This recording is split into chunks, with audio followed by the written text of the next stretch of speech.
The sun rises over the sea straits that gave Norway its name. This narrow passage was the cradle of the Vikings, masters of the sea and the wind, the last barbarians. Today, modern archaeology and science shed new light on where they came from and how they succeeded in dominating the seas and waterways of Europe.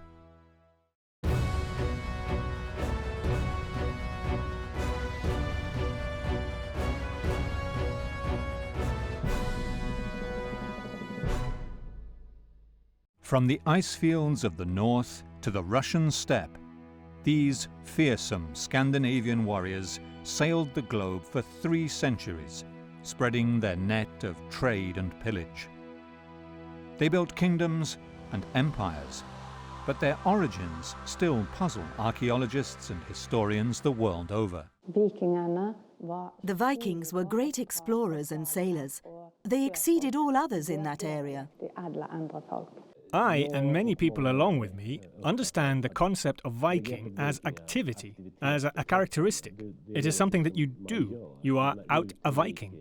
Today, the Viking legend attracts men and women from all over the world who reenact their epic voyages and battles. But many sources tell us that Vikings were feared as ruthless pirates. Gunnar Andersson is an archaeologist and curator of the Stockholm National Historical Museum's Viking exhibit. There are actually some on the runestones as well. There is also confirmation on a few runestones that Vikings were not only feared outside of Scandinavia, on the continent, but there are occasional runestones that tell stories about him or her being a guard against Vikings here in Scandinavia as well. Today, modern science and stunning new discoveries reveal who these Scandinavian adventurers really were. The Swedes, Norwegians and Danes spoke the same language and worshipped the same pagan gods. But we shall see that it was their life and death relationship with the sea that defined Viking culture. For centuries before the Viking era, the Scandinavian populations buried their dead in ship-shaped stone graves called ship settings, such as these two on the windswept island of Öland that stand side by side with menhirs as entrances to the world of the dead. So, it is a motif, a ship motif that recurs above ground, and it is supposed to be visible in that way. Then the burials in the big ones are in most cases only common cremations, so to speak, the cremation layer, as it is called. But then we have, first and foremost, from the middle of the Viking era and in the late Viking era, great quantities of ship burials where they actually burned the boats. Far across the Baltic Sea, on the island of Saaremaa in Estonia, no less than 40 Viking warriors were excavated in 2011. They were buried in 2 boat graves. When the carbon dating results came back, director of the history faculty at Tallinn University, Jiri Peets, was shocked to find out that the ships dated back to 650 AD. These were pre-Viking age Vikings. That makes them pre-Vikings of the pre-Viking age, according to the Estonian calendar. The Vendel age, according to Swedish chronology, and the Merovingian age, according to the European chronology.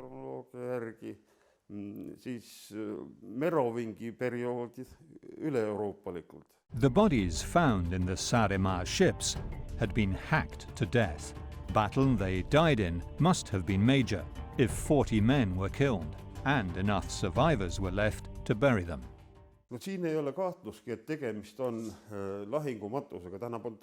We can say for sure that it was a battle burial ceremony, but there was a serious battle with more than 40 victims in 2 ships.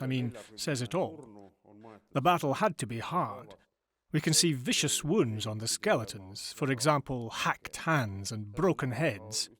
So it was hard, and they had to bury those victims fast.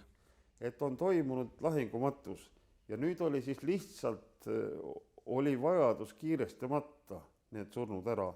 The men who died on Saaremaa Island were buried with full military honours. Riley Alme is an anthropologist and was amazed at the care with which they were laid to rest. Minu arvates see matus on olnud I think that this burial was done with great respect, because we can see separated body parts, heads, hands or legs, but they were buried in an anatomically correct order. I think that this is a very important sign that they were buried with high respect. The strontium isotope readings from the enamel of the teeth of the Saaremaa warriors suggest they originated from Sweden, around Lake Mälaren.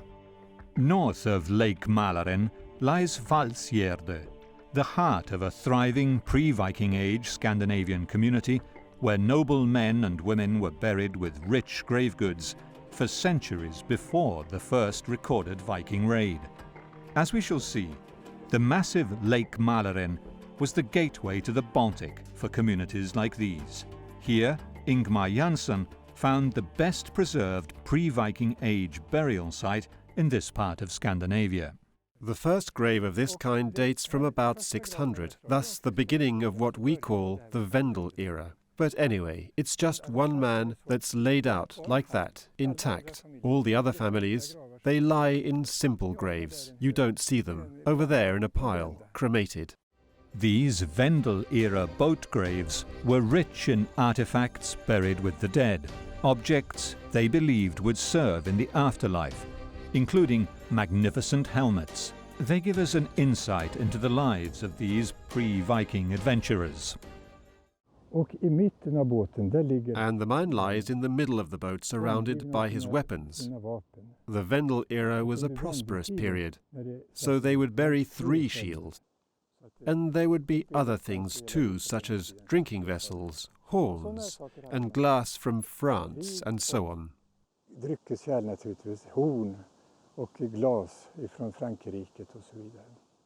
The Valsgärde cemetery shows how cremation and boat burial went together in the pre-Viking era. Noble women were buried with their typical oval brooches.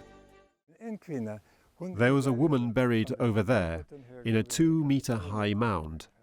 She was buried with glass pearls and bronze jewellery and so on, but the one thing that was so special was a little dragon head that must have been made out of some kind of ivory. A woman was the owner of the finest ship grave ever found. It was uncovered in a burial mound at Oseberg, south of Oslo, and dates to the earliest part of the Viking Age. The ship now stands in the Oslo Viking Ship Museum, directed by Jan Bill.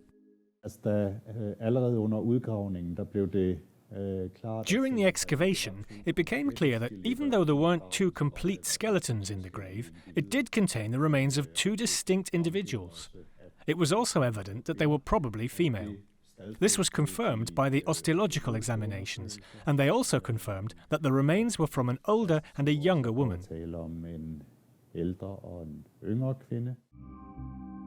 Archaeology confirms how ships were central to Scandinavian society, and how rich men and women would literally take them to the grave. The powerful lady who owned the ship was in her 80s and was buried with a cart, a sledge, and a slave woman aged about 50, whose DNA can be traced to populations living around the Caspian Sea, the furthest east the Vikings ever went. Dendrochronology, or study of tree rings, revealed the ship's place of origin. It was only later, when other dendrochronological examinations of 2 ship findings from Karmøy in West Norway were carried out, that it was suddenly possible to find an exact match with the tree ring characteristics from the Oseberg ship. When it was possible to demonstrate that the tree ring pattern seen in the wood from the Oseberg ship was the same that was seen in the ships and the grave on Karmøy, then it was possible to state that the Oseberg ship must have been built in that same area of West Norway. The ship sailed for decades in the early 9th century before it was buried with the Old Lady of Oseberg. It was built here on Karmøye Island, western Norway. Marit Vea leads the excavations at Avaldsnes, the seat of the first kings of the Northmen. Norway is named after a sea lane, and this Northway started here. When people in the olden days came sailing past the open Jae coast, just when they turn north, Karmsund, outside here, is like a road of water. So this is where the Northway started.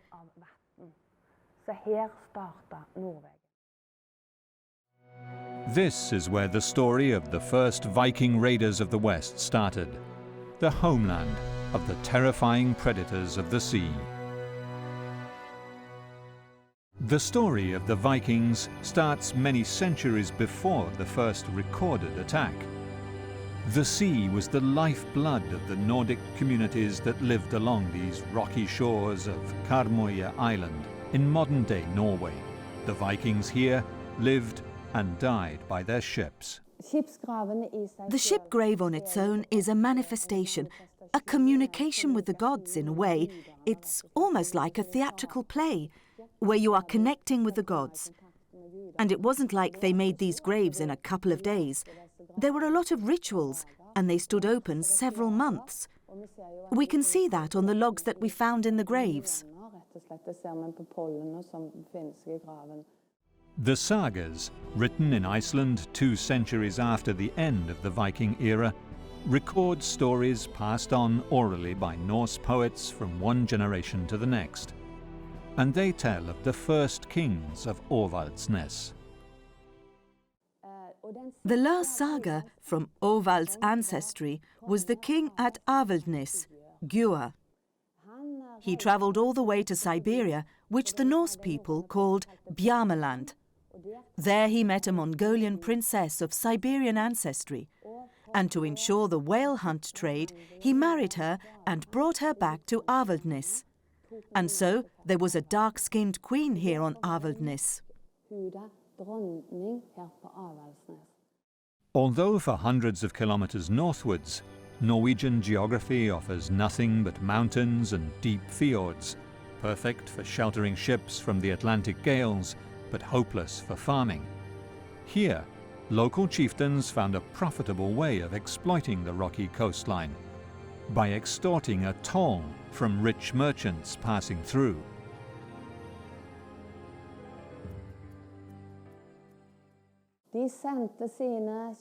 They sent their ships out to control the sea traffic.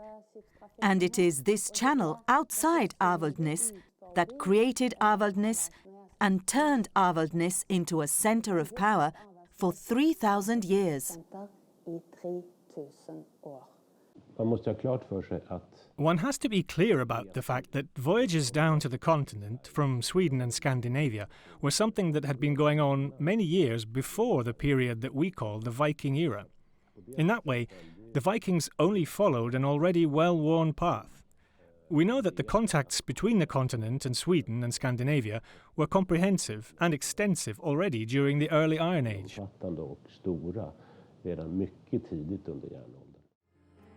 Evidence of ancient trade links with the east along Russia's rivers were found here on the shores of Lake Mälaren in Sweden, where archaeologists found this bronze Buddha dating back to 750 AD. Ja, den lilla Buddha-statyetten den påträffades på 50-talet. Yes, the little Buddha statue was found in the 1950s in a settlement on an island outside of Stockholm named Helio. It was found in a house there. We know that it was made in today's Pakistan, in the Swat Valley, and that it dates to about 400 years after Christ. Och den daterar sig ungefär till 400-talet. Helio and Birka were trading emporia on Lake Mälaren near Stockholm.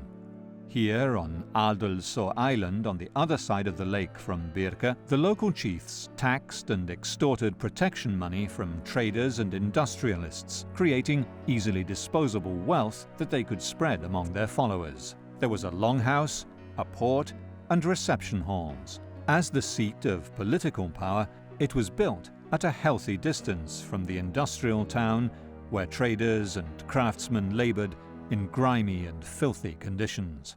The layers of waste are so thick and there is so much garbage that lies inside these places. You must also remember that many of these places, first and foremost Birka, had no natural surrounding areas. Out on the farms, they removed the waste that they used as manure for the fields and things like that.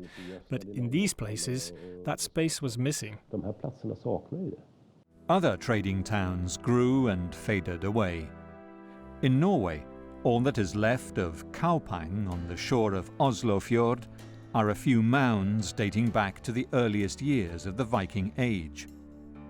As at Birka, here a powerful military elite taxed trade in exchange for protection. What we can see in the whole of Europe is that, when these early cities rise, they have connections to kings and the powerful. The connection can be indirect. Cities need protection. They need military protection, because trade is not a barbaric thing, it's a peaceful thing, and tradesmen are mostly engaged in other things than war. They want protection. Kaupang, on the edge of Norway's Oslofjord, actually revealed surprising cultural influences from the south and the first self-proclaimed king of Denmark. And in Kaupang, we look south, because if we look at the Scandinavian jewellery in the graves in Kaupang, culturally it's a connection to the south. And what was there of powerful kings in the south of Scandinavia around the 800s? King Gottfred. King Gottfred was little more than a warlord based in northern Denmark, competing with others to control farmland and trade. He founded the trading towns of Hedeby and Ribe on the very edges of the lands he controlled, taxing all those who traded in his realm. It was a violent way of life, where workers toiled in miserable conditions and traders risked their lives on the high seas, suffering attacks but also pillaging themselves where they could, armed to the teeth and ready for anything. So we don't have clear traces of plunder there, but at the same time they did plunder other places, that's obvious. And we have some indirect traces. We've got pieces of ecclesiastic inventory from the British Isles where they had been broken off and robbed and made into the jewellery that we found lying in the graves. The most ancient power centre found in Denmark was a chieftain's camp at Lejre, close to the modern city of Roskilde on the island of Zealand. The ancient burial grounds and the royal halls here date back to the late Iron Age and Viking Age. Scholars believe this is the place that inspired the Old English epic poem about Beowulf, proving an ancient tie between the two lands. Tom Christensen has excavated here for decades and explains the ancient ties with England. What happens in England is that the Romans leave the island and then the German immigration begins, together with Danish tribes. We know that people from Jutland settled in Kent, for example, so there must have been cultural and perhaps also personal contact between the head of clans, between Denmark and England. The legendary era kings here in Denmark were known as the Skuldings, descendants of Odin. The ancestral pagan gods legitimized the rule of the kings here, committing them to defending the old religion as long as they could.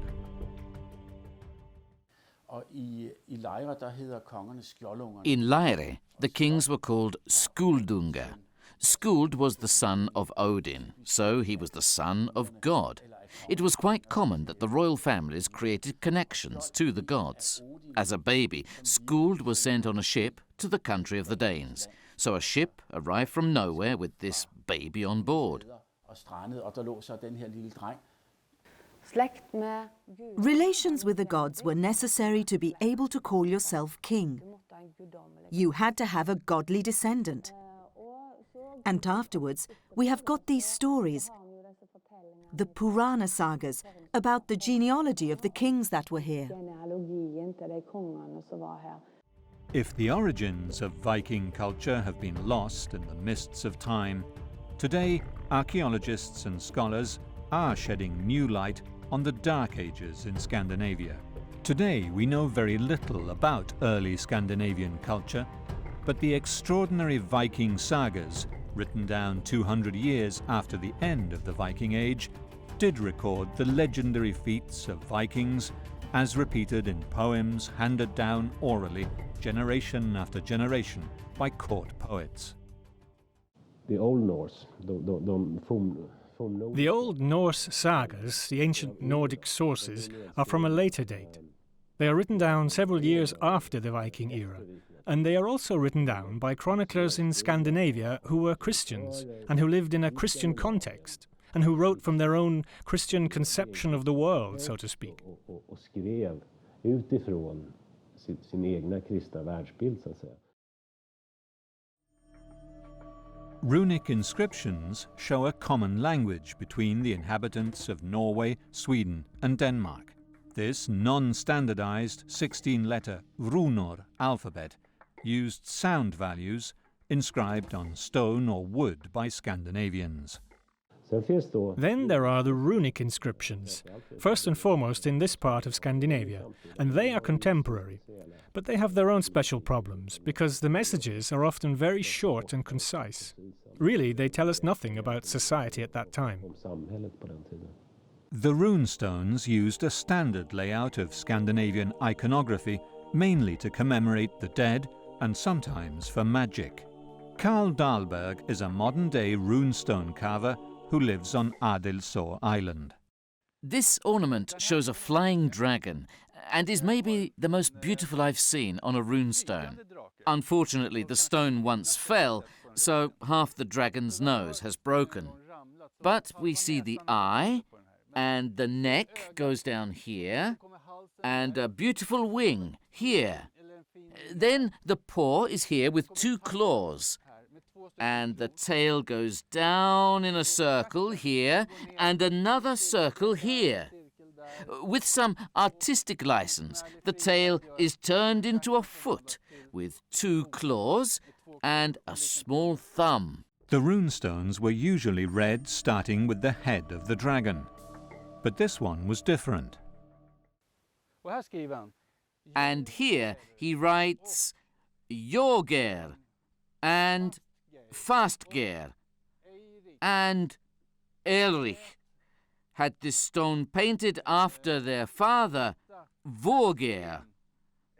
Then there is an addition, F-R-E-H-N, their father, something very special. Even after the Vikings had become Christians, the dragon remained a key feature of their culture and figured on runestones for centuries. The dragon painted on these runestones is generally tied in some way. Either there is a leash between the neck and the tail that binds the two together, or the leash is interwoven. Here it is interwoven, and therefore it is a sort of rule that if you follow this tail, for example, it goes over, next time under the leash. Over, under, over, under, over, under. And it has to be like that all the way. So if the dragon tries to flee, it just gets tangled up. Unlike parchment or paper, carving a runestone left no margin for error. Then he cuts the runic inscription that is ordered. He cuts runes after runes, and at the end he writes his father. He forgot the R. he must of course have an R. So the solution is that either he must cut an R, here below, or he must place it inside the sentence. He then chooses to place it inside. And I know, being a rune carver myself, that when he discovered that he forgot the R, then he got so angry. It really bugs him. He pulled his hair. How could I do that? And the whole day is ruined. Outside the Scandinavian world, churchmen wrote about the pagan Vikings as a scourge of God, threatening centuries of work building new Christian kingdoms to protect and propagate the faith. The pan-Scandinavian culture that was so threatening to the Christian world was cruel but effective. Only warriors who died in battle made it to the mythical paradise of Valhalla to fight during the day and feast by night. Here the one-eyed god, Odin, ruled this warrior paradise with the aid of a raven and the Valkyries. Dead Vikings played board games that simulated battle. The fine game pieces found in the Saaremaa ships were carved with dragons. There were about 325 gaming pieces. Some were fragmented, but still it's a huge number. And there were a few dice made from tusk. And in general, there are two types of gaming pieces. The game was called Nefatafel and was very popular in pre-Viking and Viking times. So this is a Swedish king who is the main character. Nefatafel means the king's table. So it is the king who is being attacked by the Muscovids, the enemies. The gods were not necessarily good. The Viking chief buried on Saaremaa Island possessed a luxurious jewel-encrusted sword. The representation of the canine god, Fenrir, tells us a lot about the early Viking beliefs. The dog's father, Loki, was a famous trickster revered by pirates. Now, here we have a very nice sword handle detail, and it's a bit different from the others. We can see a very nice symbol in the form of a two-faced animal. It is possible that it was the mythical hunter, the son of Loki, called Fenrir, with a human face and animal hands.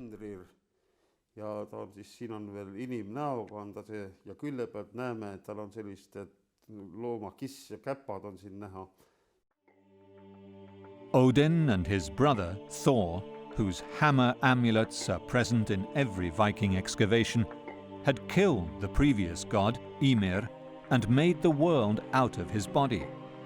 Odin's family was vast, and if Loki was destined to betray his brothers, cousin Freya had quite a different role.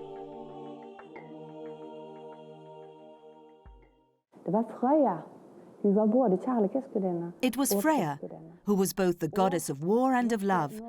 And when there had been a battle, Freya was the first to come to the battlefield with her wagon drawn by big cats. And it was Freya who first got to pick out her half of the men who had fallen. Those that she didn't want went to Odin in Valhalla.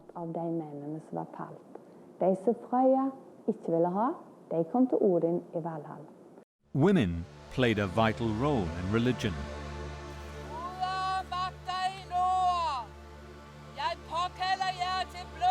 Here at the Lyra Land of Legends Experimental Centre in Denmark, a priestess shows how the gods and spirits would be summoned. There were female priests. They had the same status.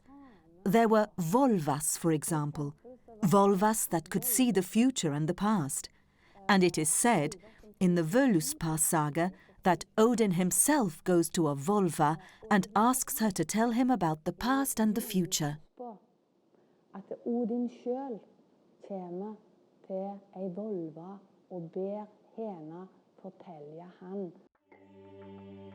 Most of pre-Christian Viking religious worship took place outdoors, in open spaces and sacred groves. No temples remain, though the German cleric Adam of Bremen described one at Old Uppsala in modern-day Sweden as a large feasting hall.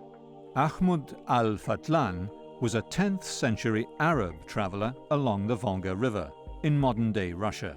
Al-Fatlan tells us the Russian Vikings worshipped in open places, often in woodland or by springs. He describes an elaborate Viking funeral rite with the sacrifice of a slave girl and a ship burning. There were two forms of sacrifice, known as blot, one in which animals, objects, and at times humans were sacrificed to a god, and the remains would be thrown into peat bogs or springs, such as this one, recreated here at the experimental settlement at Lyra in Denmark. In another form of sacrifice, the participants ate the meat of the sacrificed animal in company, in a common building. All you see here is based on archaeological findings. For example, the horses have been recreated after we found a horse skull, the hoofs and the bones of the lower leg in a Danish bog. The rest was not found, so this is our interpretation. What may have happened is a feast to the gods, where the horse meat was eaten, and then they hung up the skin on a support with the hoofs dangling. At some point, the horse pelt and the support decomposed, and the remains fell down into the bog. The idea that a man or woman might be sacrificed to the gods to propitiate some divine intervention went back to the earliest times of Scandinavian history. We have the Tulland man, with a rope around his neck and a belt around his waist. The Huldremoser woman, with all her clothes and equipment like combs, that have been carefully laid down in the bog. The Tolland man was hanged to death in sacrifice and found in the peat bog of Silkeborg in southern Denmark. The remains date back to the 4th century BC. Vikings too threw valuable objects and the bodies of sacrificial victims into bogs and springs, like these two 4-year-old boys found in a well at Trelleborg. It was an ancient pagan tradition. 3 Christian clerics described human sacrifices. Among them, Tietmar of Meersburg wrote that every 9 years, humans and animals were sacrificed by the dozen at Lyra. When Tietmar describes the terrible and cruel things taking place in Lyra, blood sacrifices and the like, then you have to remember that this is a Christian's point of view of pagan traditions. Besides, this Tietmar was of noble family, and some of his relatives had been taken hostage by the Danish king, so he was personally involved and may not have been completely neutral in his presentation.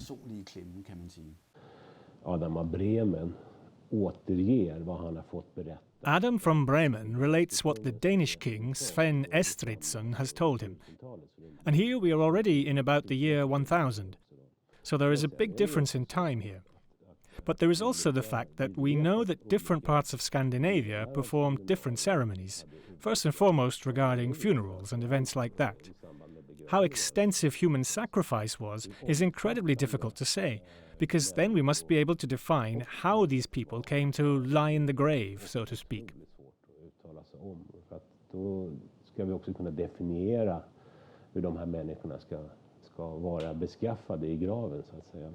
The Norsemen spread westwards to the British Isles and Iceland, taking with them their ancient pagan culture, which clashed with the Christian empires. Power and religion went hand in hand in the merciless struggle that lasted 300 years. In Europe, the pagan Viking culture clashed violently with the expanding Christian world. But in Iceland, the settlers kept their traditions for centuries to come.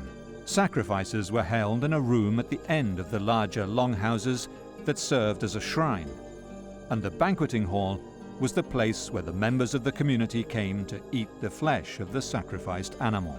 The Icelandic law books tell us that the richest farmer, the most powerful man in any one area, would also be the priest. The priests were also the speakers at the assembly of all free men, here at the Thingvellir, where Icelanders exercised their right to debate public issues, making Iceland the earliest modern democracy in the world. The typical Scandinavian home was called a longhouse. The northernmost of the Shetland Isles, Unst, has the highest concentration of longhouses in all of Britain and was a hub of Scandinavian expansion into the Atlantic. Shetland and Unst in particular is right in the middle of the Viking seaways. So it's the obvious place if you're going from Norway across to Faroe, Iceland, Greenland, or even America, or even up and around going sort of north about and then down to Ireland and Man and that direction. Shetland's right in the middle. Here at Jarlshof in the Shetland Isles, there is evidence that the early Scandinavian settlers reused the houses built by the original Pictish people who inhabited the islands before they arrived. Initially, people came here trading, and that would have been the first contact, and the first contact would certainly have been on that level, and they would have been finding out what it was like in Shetland as a result of that. We do know that in the end, the Pictish people kind of completely, their way of life was subsumed completely by the Vikings. Viking society was based on family allegiances and laws. There was a three-tier class system split into a small ruling elite, or jarls, free farmers known as bondi, and slaves. As prosperity increased, the Scandinavian birth rate grew, and family leaders had to find more land and ever greater opportunities for their offspring and dependents, while the rise of the warlords left little space for the more independent-minded petty chieftains. It seems that prosperity, rather than starvation, drove the first raids. Ships were expensive to build and required social cohesion. Armour and weapons, too, took organisation, and taking men away from farming during the summer months meant that someone else was looking after the crops. The role of women, therefore, was key to keeping the community functioning. It was the women who ruled the farm, and as a symbol of that, they had keys. And they kept those keys with the rest of their valuables. And since the men travelled out a lot, they were counting on the women to keep order back home.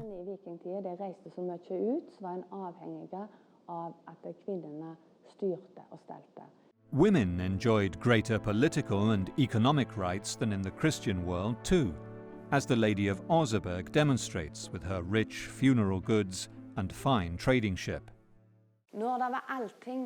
When they held a meeting, the people went to those meetings. When they gathered in the small villages, the women also had the right to join. That means they had the right to vote. In 793, calamity struck the English kingdom of Northumbria. Raiders of unknown origin attacked the undefended monastery of Lindisfarne and took away everything of value.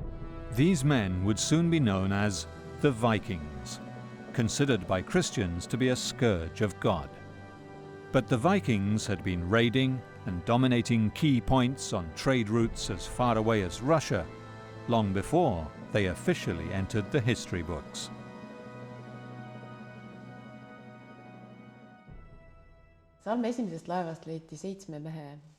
We found 7 male skeletons in the first ship in Salme, and they were not buried systematically. They were located in different places. And in the second ship, we found 33 or 34 human skeletons and fragments.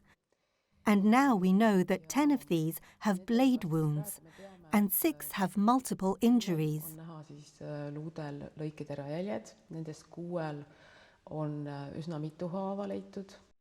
The ship graves puzzled the archaeologists. The battle wounds of the 40 men buried here show that the relationship with the local inhabitants was probably violent. Yet the rich grave goods show that there was a lot more to this expedition than pure pillage. These people were killed in battle because we have evidence of that on their remains, especially on hands and legs. For example, we have an upper arm that was hacked in 4 different places.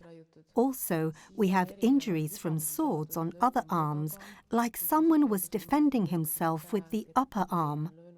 Also, we have skulls with obvious injuries. kujudes on nagu näha mitmed mõõgalöögijäljed. I don't know what those people were doing there.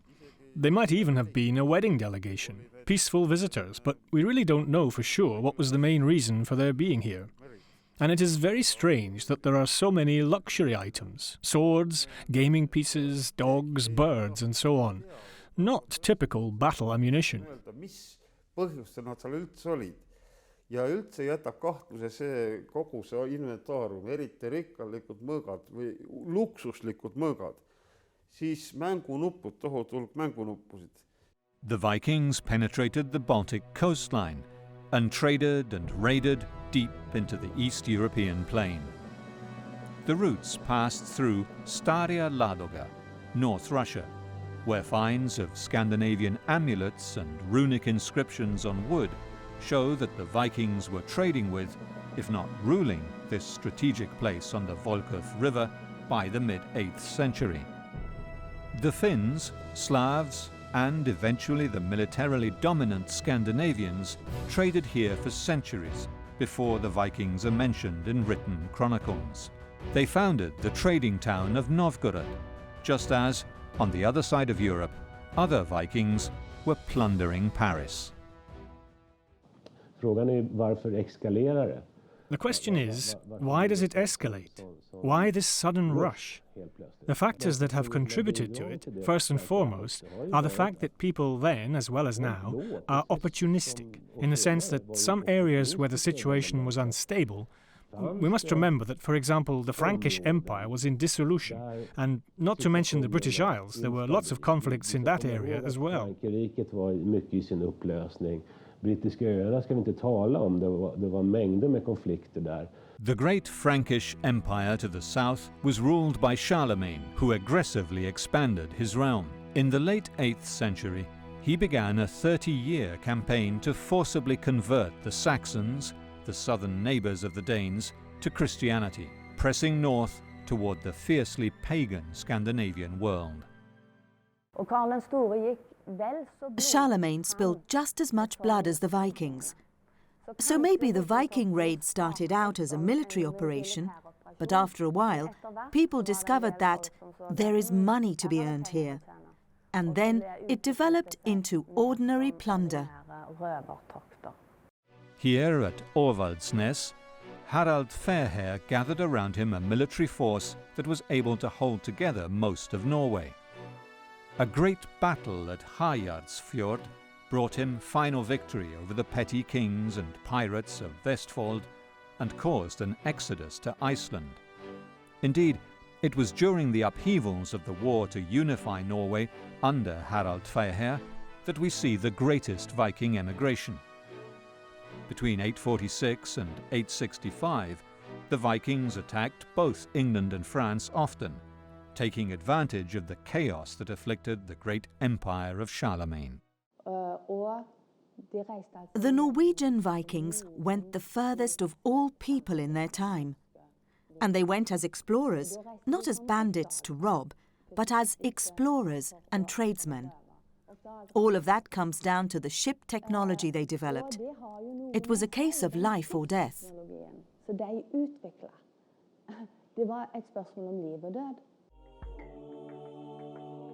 The Baltic and North Seas facilitated the sense of pan-Scandinavian community. Ships travelled swiftly along the coast or across the sea, while land travel was slow and dangerous. It is no surprise, therefore, that expansion into the rich plains of Russia or raiding up the rivers of prosperous England and France was an easier option than cutting the forests and farming the land of inland Sweden and Norway. While early Scandinavian society became more organized and benefited from trade between the far north and the far south, its appetite for wealth, earned or stolen, grew. Its ability to organize a predatory economy grew with it.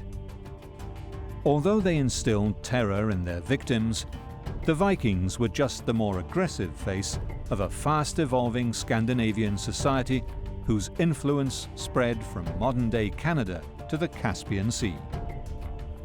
The secret of their success lay in their nautical technology and unique social cohesion, which together were a formidable weapon for these empire builders. They plundered lands from Central Asia to North America and defeated the armies of the greatest empires.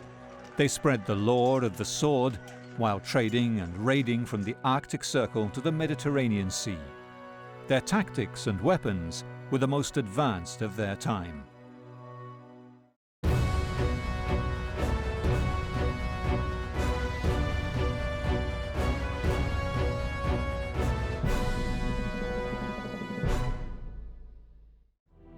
A castle now stands to defend this holy island of Lindisfarne in North England, but nothing barred the way of the very first recorded Viking raid on the 8th of June 793, in which the monks were murdered and the abbey pillaged. The attack is considered today as the first of the Viking era, but, as we shall see, the Vikings plundered other parts of Europe for centuries beforehand. The Vikings were fighting machines. They moved swiftly over the sea in speedy, lightweight ships. They invested in the best weapons money could buy and the finest armor, slashing their way into the history books. But today, science and archaeology reveal who they really were and why they were so effective in war. Vikings lived in a time of blood, a violent time, and they weren't better or worse than other people at that time. There would perhaps not have been any Viking age if it weren't for the Viking ships. This is a Viking helmet, as is armor. It's made from thick hide that you stitch together. And this was the early stage of a, in shortest of word, bulletproof vest. The Vikings went into battle equipped to kill. Spears, swords, and axes to attack, armor, shields, and helmets to protect their bodies. Their secret weapon was the ship, which carried Nordic warriors all the way from their Scandinavian homes to lands of conquest, from modern-day Russia to the North Atlantic islands and the Americas.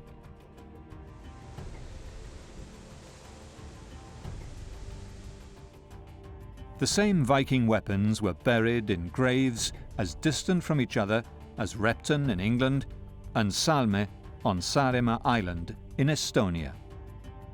Here, 40 Viking warrior skeletons were excavated in 2 Viking ships in 2011. A find that turned the story of the Vikings on its head. These light and shallow-keeled warships were being used for raiding at least 100 years before the first recorded Viking attack.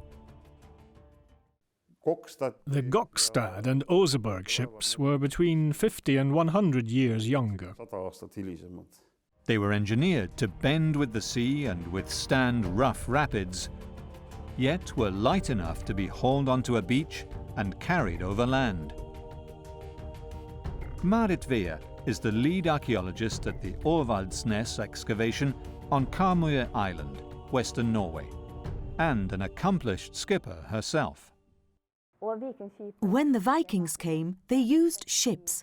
Viking ships were light and flexible, and it was said that they moved like an animal in the waves. They attacked suddenly, using the surprise tactic, you see, and the advantage of that was they could pull back quickly. Wherever there was a waterway, Viking raiders and traders could go there, traveling from the farthest reaches of their world across the wide open oceans and into the depths of the forests and plains of modern-day Poland, Ukraine, and Russia. The best preserved Viking ship is here in Oslo, Norway. Thousands of visitors come every year to visit the Viking Ship Museum. The Oseberg ship was found by a farmer who dug into a mound looking for gold.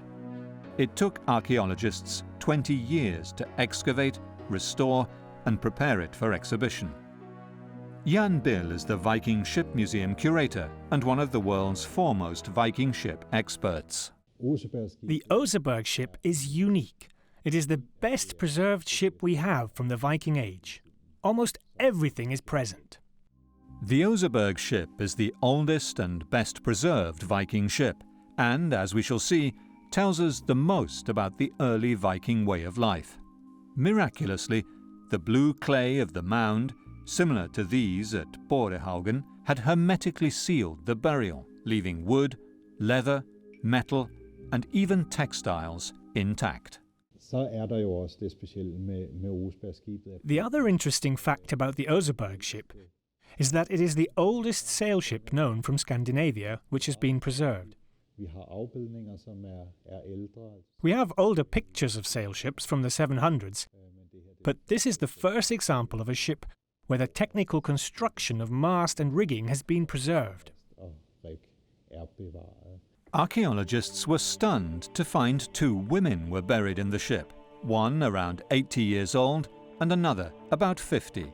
Intricate decorations showing animals and Viking scenes had been carved into a cart, a sled, an ornate bed, combs, chests, and dozens of other sacred items buried with them.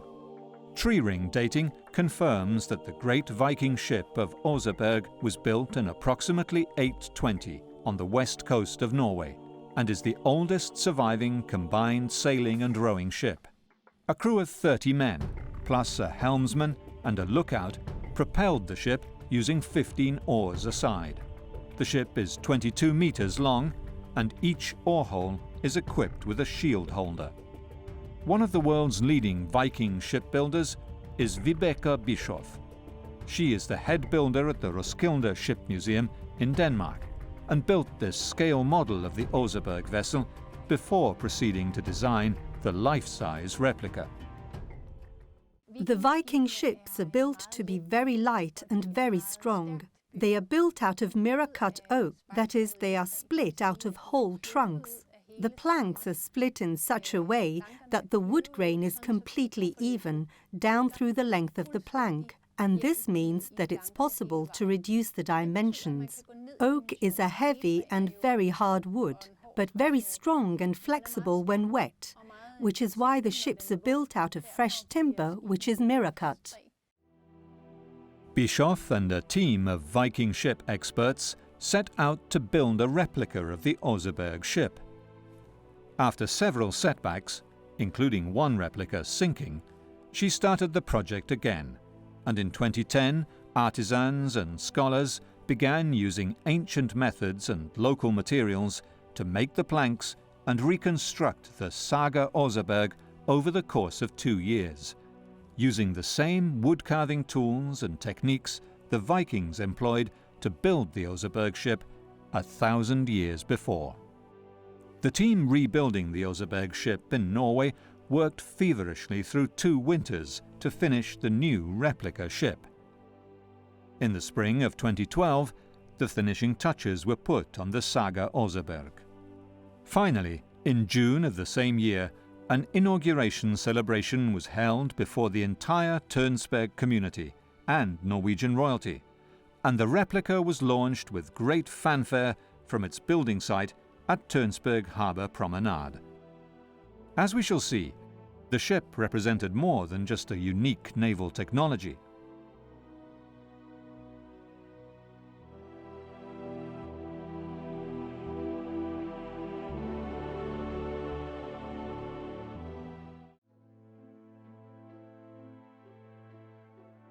The Viking predators of the seas sailed in amazingly light wooden ships, and a group of experts and enthusiasts have built a faithful replica of the oldest surviving example. In Tønsberg, Norway, the crew and artisans who have worked so hard to build the replica Saga Oseberg have come to take her out for a sail in the Oslo fjord.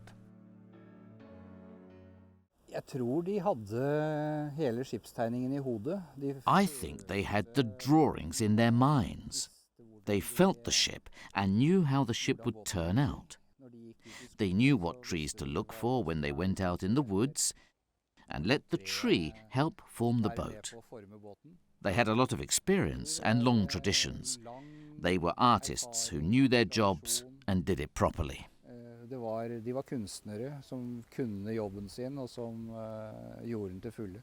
The ship's captain illustrates some of the incredible features, copied from the original, which show how each ship became home to its crew, all of whom left their individual mark. The owner of the ship was a revered lady, according to recent forensic investigations. Det vi også kan se på kraniet, det at We are also able to see from the cranium that the woman suffered from an advanced stage of a disease that is not genetically transmitted, and which means that the frontal bone thickens on the inside. This creates a pressure on the brain that alters the body's hormone production.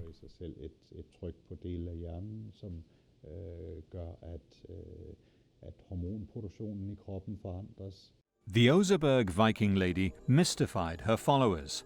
Her hormonal problem may have contributed to her growing a beard and other gender abnormalities, which some believed gave her magical abilities.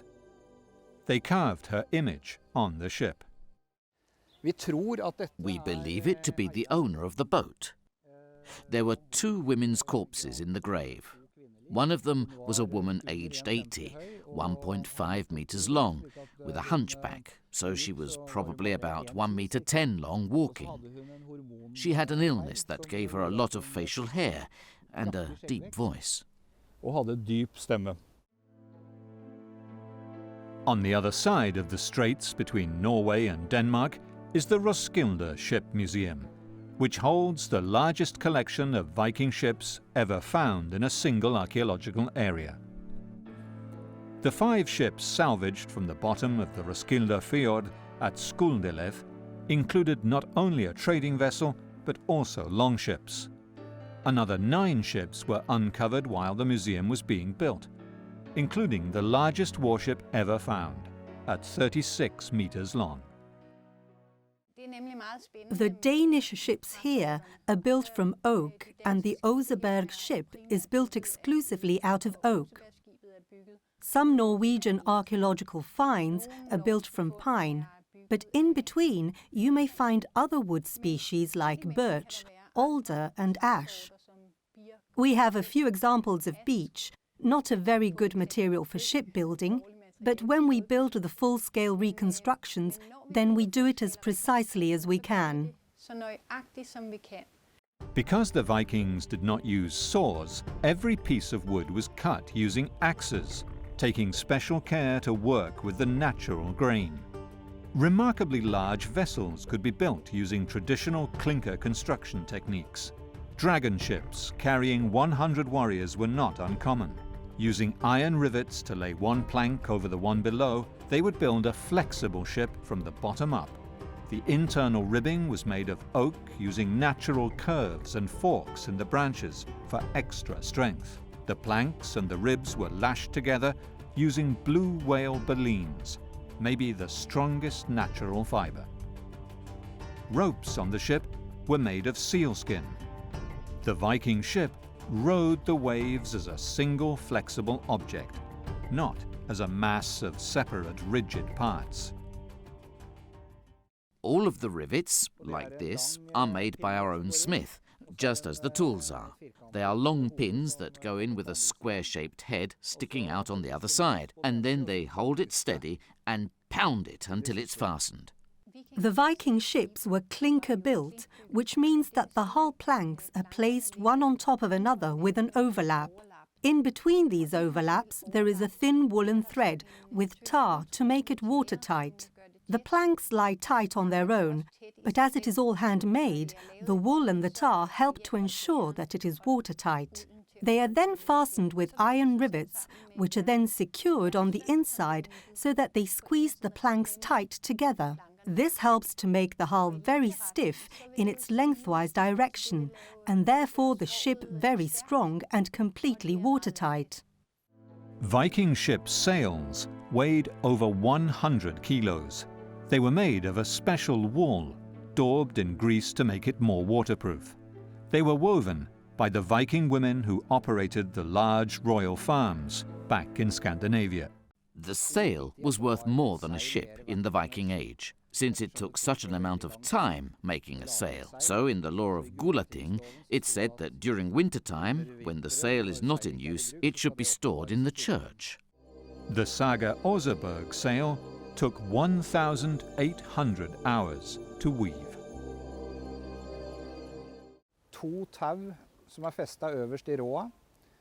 When we look at the grave material from the Norwegian ships that we have, we can see that they are pretty wide and robust, and they used a sail. The Norwegian ships have got a length to beam ratio of 1:4, if we look at the grave material, and that has got to do with the sail, which is not supposed to go outside of the sides.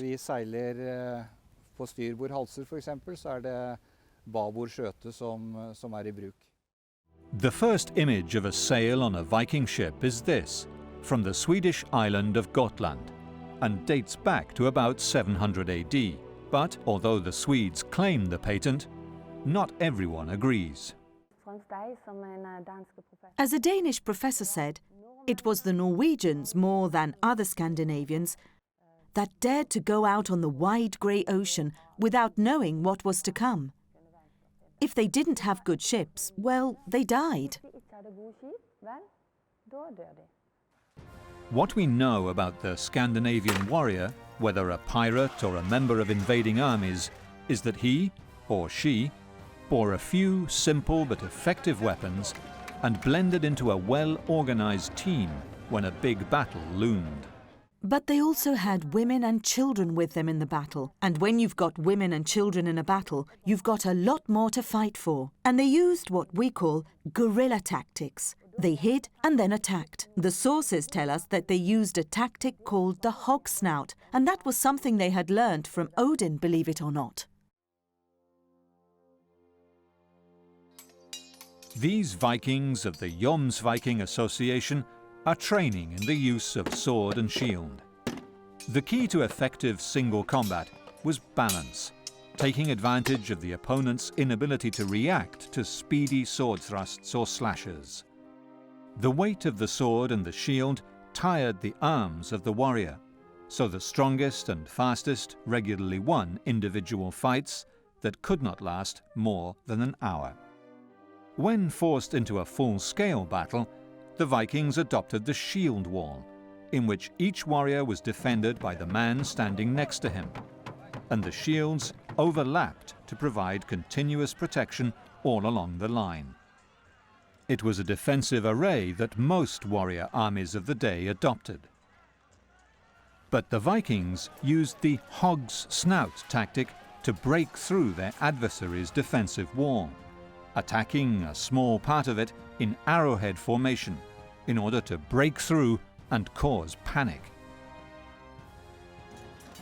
Of course, surrounding the enemy and attacking from behind was the preferred tactic, if made possible by the terrain or by enemy error.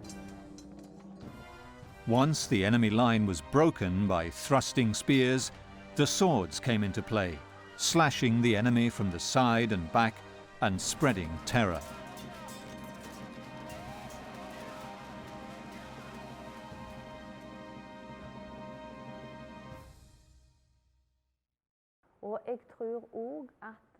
One never knew where they might turn up. They were heathens, and this in itself instilled terror. Sources tell us that they used scare tactics to spread fear and panic. And we hear from British sources that the Vikings were considered a punishment from God. And it's obvious that you get pretty helpless under those circumstances.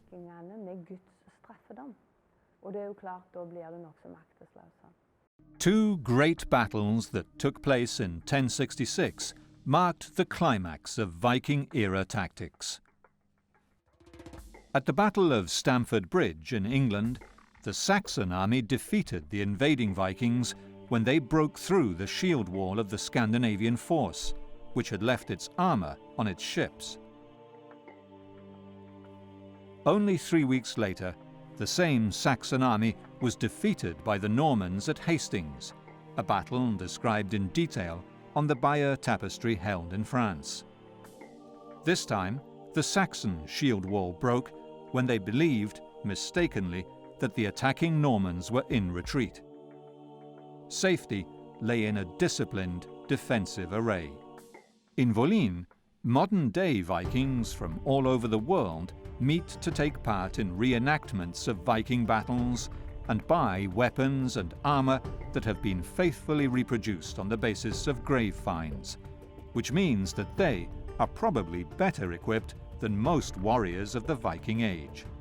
Every Scandinavian soldier was required to have a spear and a shield.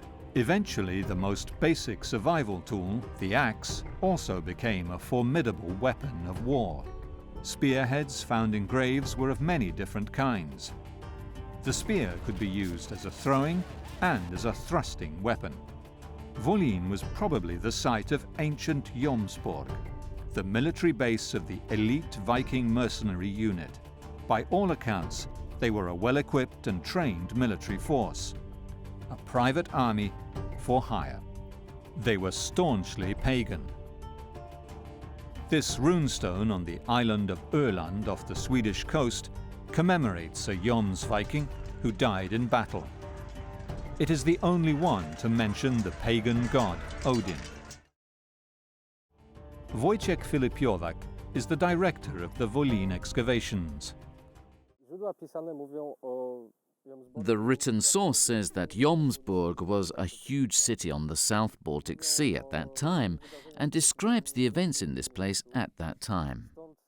So when we discover archaeological evidence of that kind of a big city, dating to the early medieval period, finding lots of artifacts of trade, export, crafts, etc., well, we have no doubts that this is that place. In fact, the archaeological and written evidence shows Volyn was much more likely a multicultural, cosmopolitan city, where religious and ethnic diversity was not a point of conflict.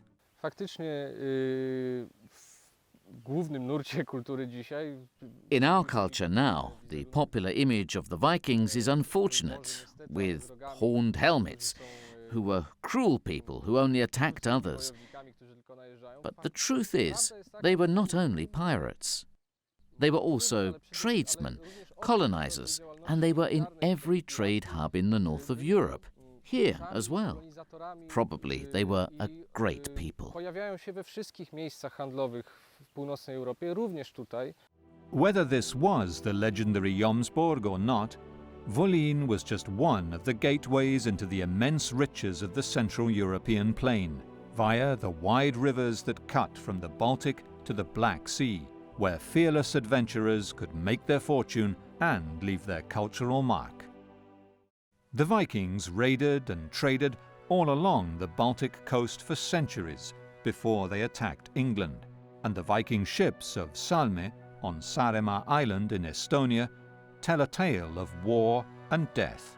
Riley Alme is an anthropologist who worked on the Saaremaa skeletons, all gathered together in little grey boxes. Her job is to work out how they died. I think that during battle he fell down. He was attacked from behind, and maybe he fall down. He was fighting probably because the cuts are in his right upper arm.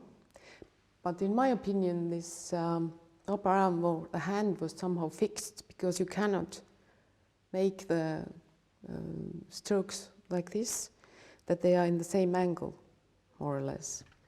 And finally I found this calcaneus, one of the bones in the foot. I show you.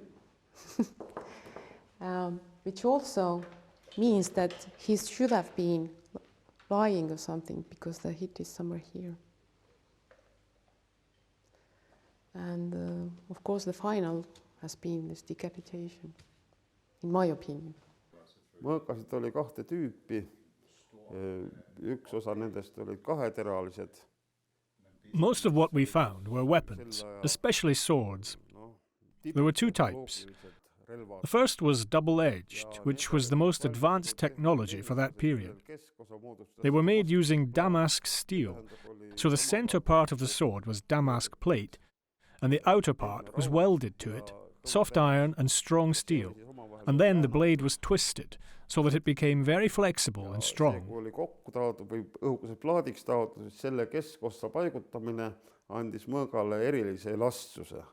The Saaremaa Viking skeletons were buried with the finest ceremonial swords, a characteristic of the Viking graves for centuries to come. Only the richest weapons accompanied the warrior to Valhalla. Now, here we have a very nice sword handle detail, and it's a bit different from the others. We can see a very nice symbol in the form of a two-faced animal. It is possible that it was the mythical hunter, the son of Loki, called Fenrir, with a human face and animal hands.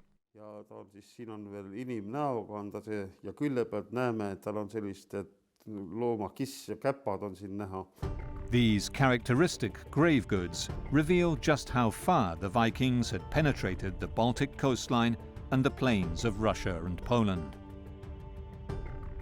When a new motorway was being built here in central Poland, archaeologists made an unparalleled discovery in post-war Polish archaeology.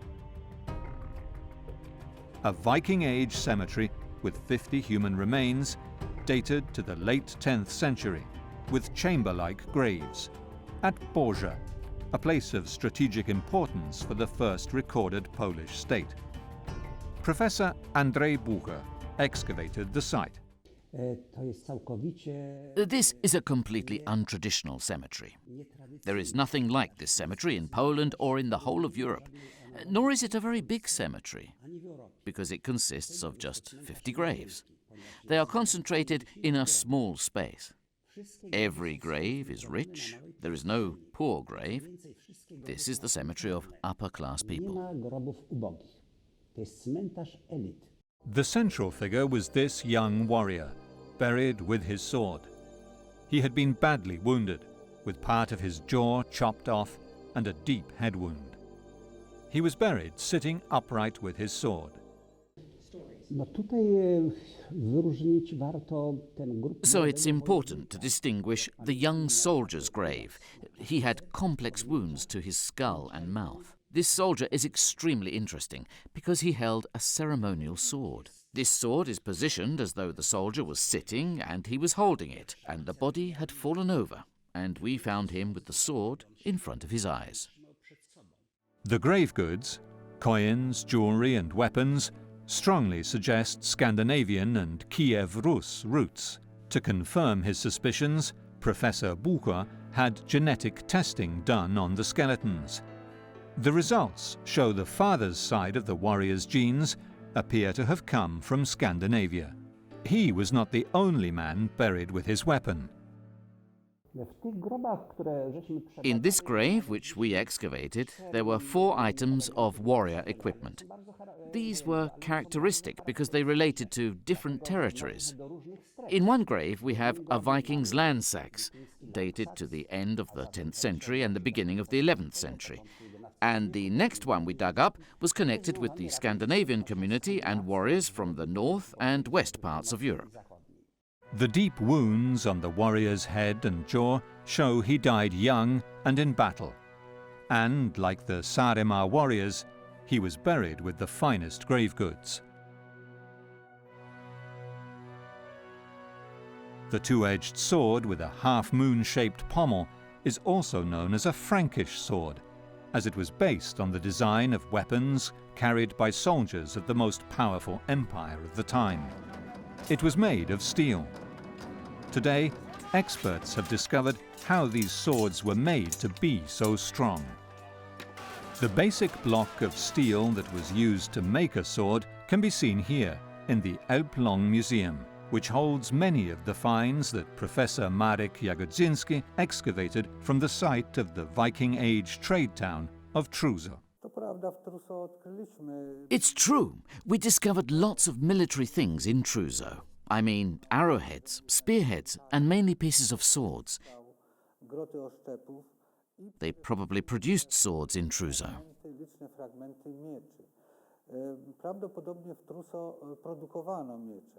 These blocks of steel were the basic starting point for a Viking sword. The iron ore was melted with carbon, either from charcoal, coal, or even burned bones. The ingots would then move on down the production line to the swordsmith, where they were heated and beaten into shape. They became like these swords held in the Stockholm Cultural History Museum, strong and often elaborately decorated, at times carved with individual names. Truso was an important place of trade and craftsmanship. Workshop remains were discovered, including smithery, jewellery, glazier, amber and horn workshops.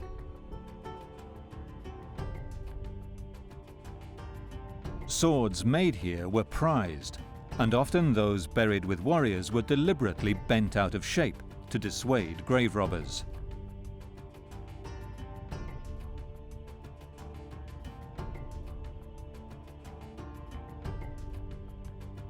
This Ulbert sword in the Novgorod Museum in Russia shows just how far travelled the rich Viking warriors were.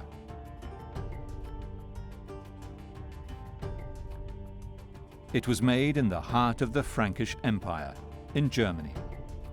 The Vikings sought the best swords on the market, even if selling a sword to a Viking was a capital offence in the empire.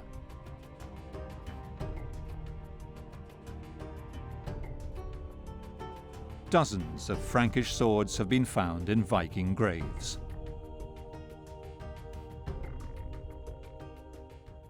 Krótki miecz jednoręczny. This sword is short and one-handed, which was common in the early Middle Ages. It's a very good weapon, very solid and very effective. Everybody wanted to have it because swords were very rare, and there were not many in that time because they were expensive. Swords were made of iron and steel. The sword had a very high impact force because when the tip of the sword hits the back of the enemy head, it imparted a weight of 1.5 to 2 tons per square centimetre. Pomiędzy 1,5 a 2 tony na centymetr kwadratowy. These axe heads were found in Viking graves. They were powerful weapons, and the weight of the blade could penetrate a steel helmet. The way they were used is shown by these warriors from the permanent Viking Museum of Wolin in Poland. Topór. The battle axe was a very popular weapon because it does not have a lot of metal, so many warriors could afford this kind of axe. It was more effective also because it could pull back the shield of the opponent. Let me show you. Więc topór był w tym skuteczniejszy, można było również używać go do odginania przeciwnikowi tarczy. Możesz tu pokazać w ten sposób. But no matter how strong the sword, axe or knife, it was worthless if its blade was not sharp. One of the most precious items often found in boat burials with Vikings were whetstones, used for sharpening their tools. The important thing was to have good weapons, sharp tools like knives and scythes to cut the grass. Everything that had a blade had to be sharp, otherwise it was a poor tool. The whetstone was important especially for the Vikings, who used a sword and knives.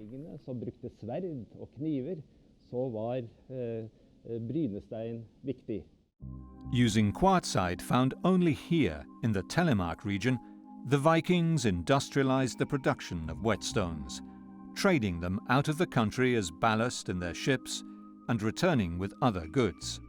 We know that the Vikings used the whetstones with other tools. They hung from the belt, and we've got examples of it. The whetstones were used and hung in the belt together with weapons, in special sheaths, leather sheaths and skin sheaths, so that they always were ready to sharpen their weapons, make the weapons sharp. Slik at man stadig var beredt på å skjerpe sine våpen og gjøre våpnene skarpe. Very few items of Viking armour have survived the funerals of the warriors. Chainmail was costly to make, each ring forged and closed around another by hand and one by one. It was also heavy to wear, weighing 15 kilos at least for a full coat. Plate armor was even heavier. As we see, it was very hard and also very expensive and very rare. This breastplate doesn't protect arms and it is short. The hauberk, which my friend has, is long and protects arms, so a greater part of the body. But mainly on the chest was very good also.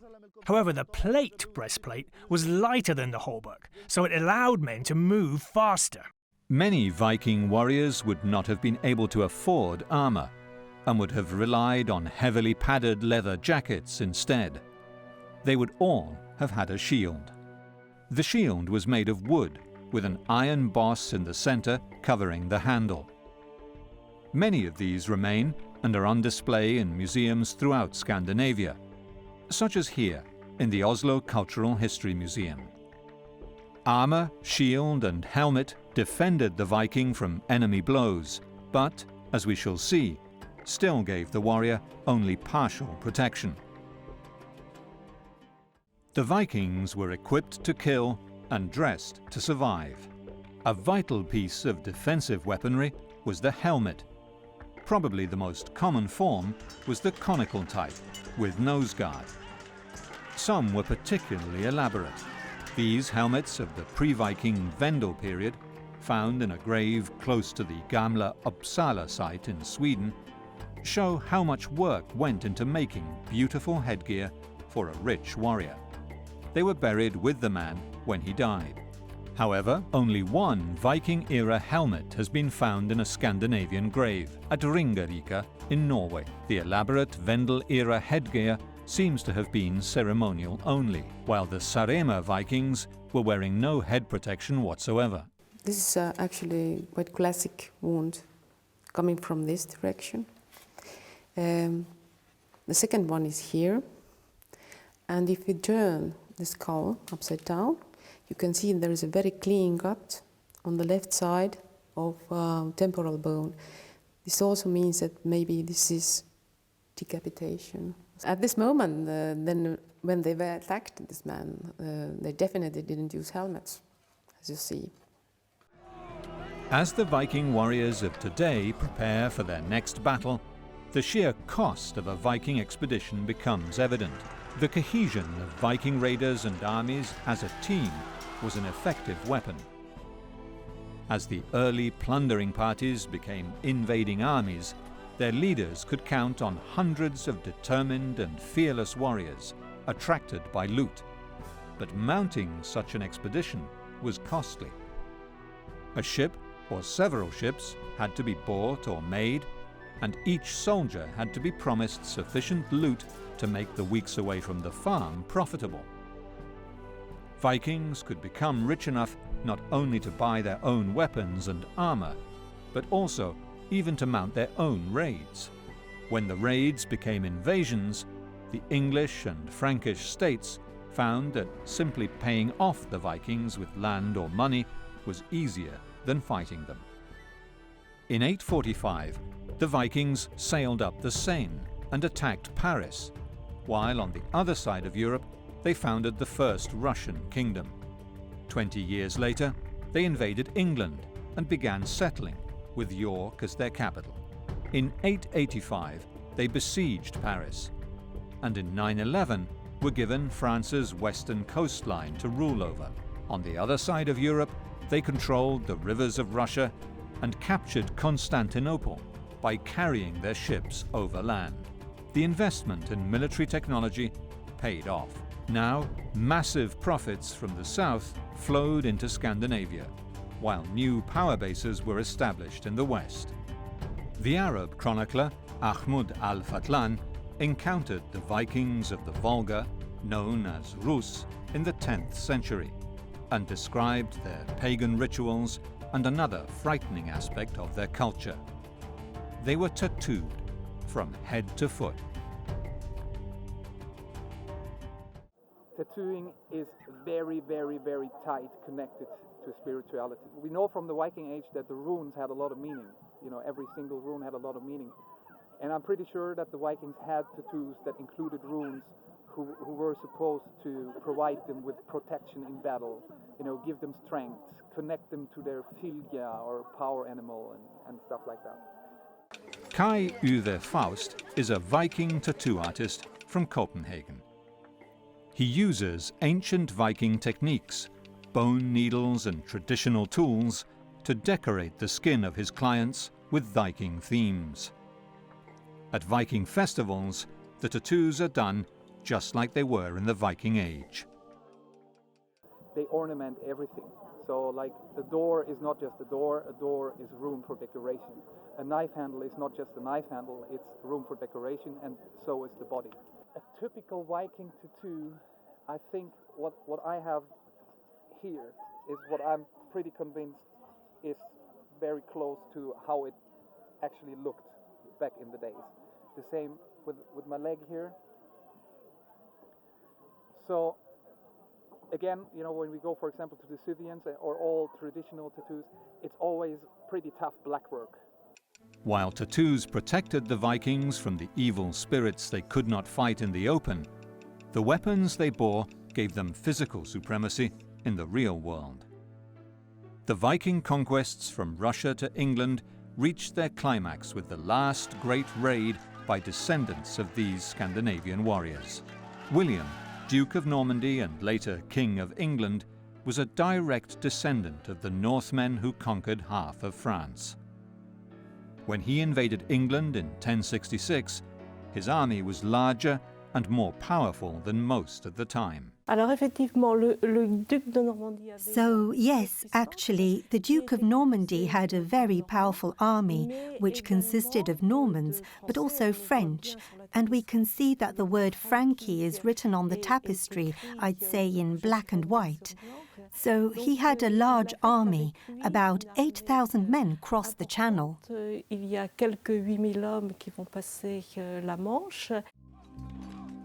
The Bayeux Tapestry was a celebration of the Norman invasion, which represented the ultimate stage of development of the Viking raid. Details of the scenes of preparation for the invasion are meticulously recorded on this tapestry. The investment in troops and equipment matched the prize that William and his lords were pursuing.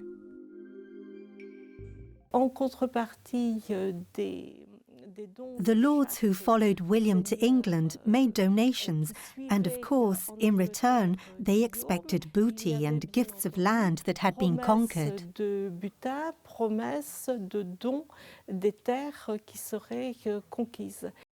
The Bayeux Tapestry is a remarkable representation of late Viking Age ships, weapons and war.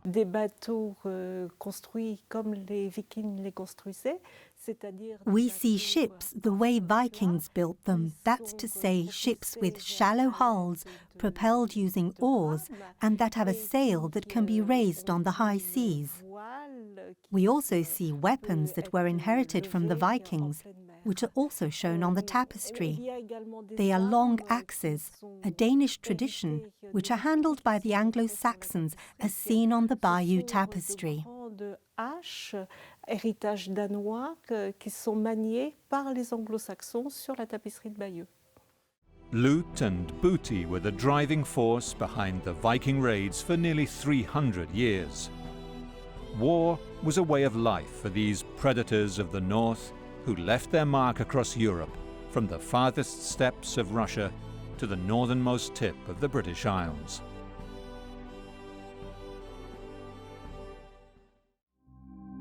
They came out of nowhere to plunder and murder, from the shores of Scotland to the Caspian Sea. Modern archaeology and science reveal for the first time the real driving forces behind the Viking raids from the Russian plains to the North Atlantic.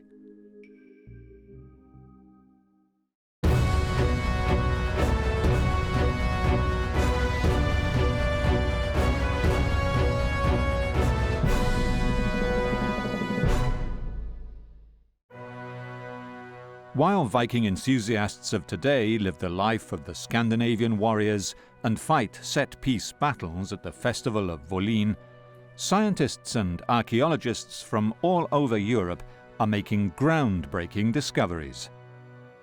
Recent research shows the Vikings from a new perspective and in the brutal social context of their time, spotlighting their incredible ability to plan and execute their expeditions for maximum profit and psychological effect. At the time when the Vikings attacked, there was starvation in England. There were dragons in the sky when the Vikings came. It was like a part of the punishment from God. They'd been pushed into the top of a ditch and they'd been very seriously traumatized at death. Their bodies were very hacked about, legs, arms missing. The second vertebral body indicates decapitation marks, as you see. There's a clean cut through cervical spine to here. The story of the Vikings takes us to Saaremaa Island in Estonia. Here, a team of archaeologists from Tallinn excavated an amazing cache of Viking artifacts that turned the history of these Scandinavian pirates on its head. Jüri Peets excavated one of the most impressive Viking burial sites known to experts today. The remains of more than 40 human skeletons in 2 boat graves were unearthed in 2011 during road construction.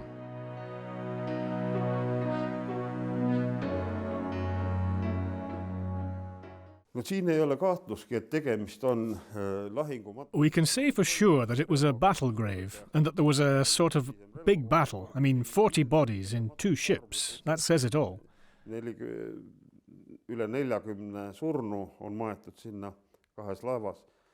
The battle had to be hard. We can see vicious wounds on the skeletons. Some, for example, have hacked hands and broken skulls. So it was hard, and they had to bury those victims fast.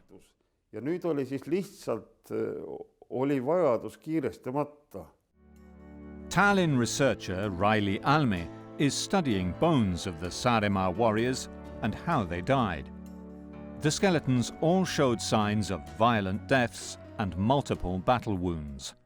The upper arm is cut into 4 pieces. There are more than 4 cuts into the bone. The hand position or upper arm position could have been some like that because some of the strokes are in the same direction, in the same angle, and then the position has changed. When the team from Tallinn applied modern dating techniques to the skeletons, they were shocked by what they found.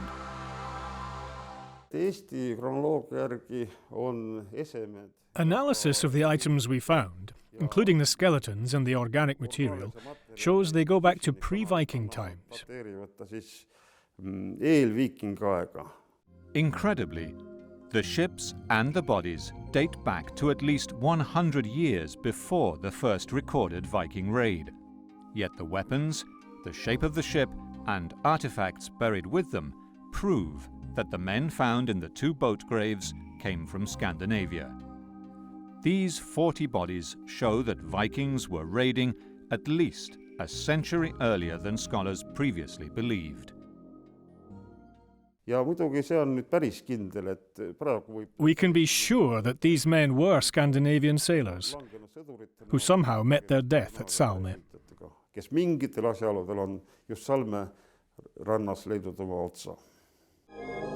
As we shall see, the Viking Age was one of incredible brutality, and the ferocious battle that raged on the beach of Saaremaa must have been major if 40 warriors were hacked to pieces and then respectfully buried by their comrades. I think that during battle he fell down. He was attacked from behind, and maybe he fall down. He was fighting probably because the cuts are in his right upper arm. But in my opinion, this upper arm or the hand was somehow fixed because you cannot make the strokes like this, that they are in the same angle, more or less. And finally I found this calcaneus, one of the bones in the foot. I show you. Which also means that he should have been lying or something, because the hit is somewhere here. And of course the final has been this decapitation, in my opinion. Archaeological evidence in Russia confirms that Vikings raided, but also traded, along the great rivers of Eastern Europe at least as early as the mid-8th century.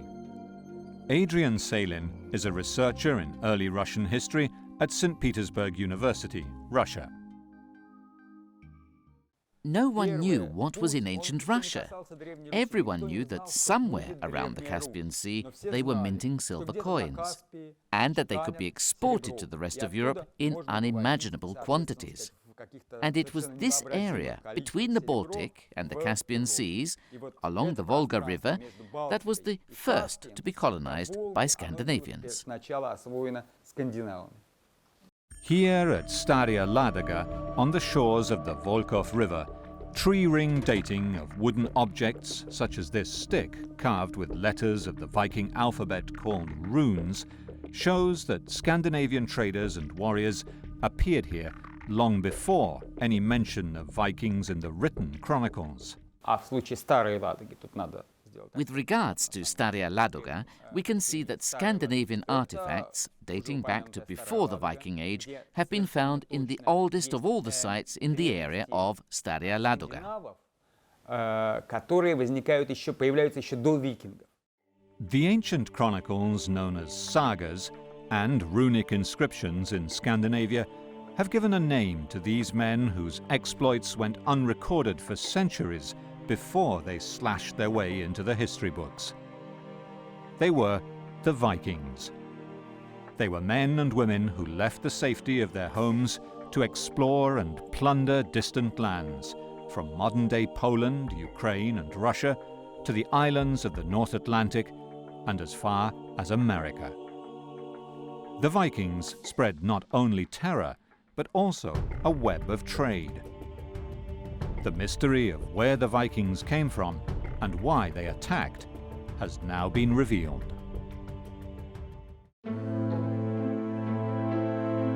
Scandinavian warriors had begun plundering coastlines of the Baltic Sea and Atlantic Ocean early in the 7th century. By the end of the 8th century, they had occupied the northernmost of the British Isles, plundered Scotland, and dispossessed the indigenous population, the Picts, whose monuments still stand on Orkney today. Well, I'm sure initially people came here trading, and that would have been the first contact, and the first contact would certainly have been on that level, and they would have been finding out what it was like in Shetland as a result of that. However, and you get objects appearing in the Pictish context showing that kind of link. The degree to which it did or didn't become aggressive, we don't really know. Here at Jarlshof on Shetland, the way the Vikings reused Pictish dwellings is clearly visible. What happened to the locals remains a mystery. Sometime in the 8th century, warriors from Norway came here and the Pictish culture disappeared. The term Viking really only applies to the very first settlers who were in that initial exploratory, possibly raiding phase, which maybe in Shetland perhaps only lasted as much as a generation. I don't think it's as black and white as either you were a raider and a pirate, or you were a farmer and had your own industry or soapstone industry or whatever it was that you did. I'm sure that all these roles were mixed up together and it's not clear-cut.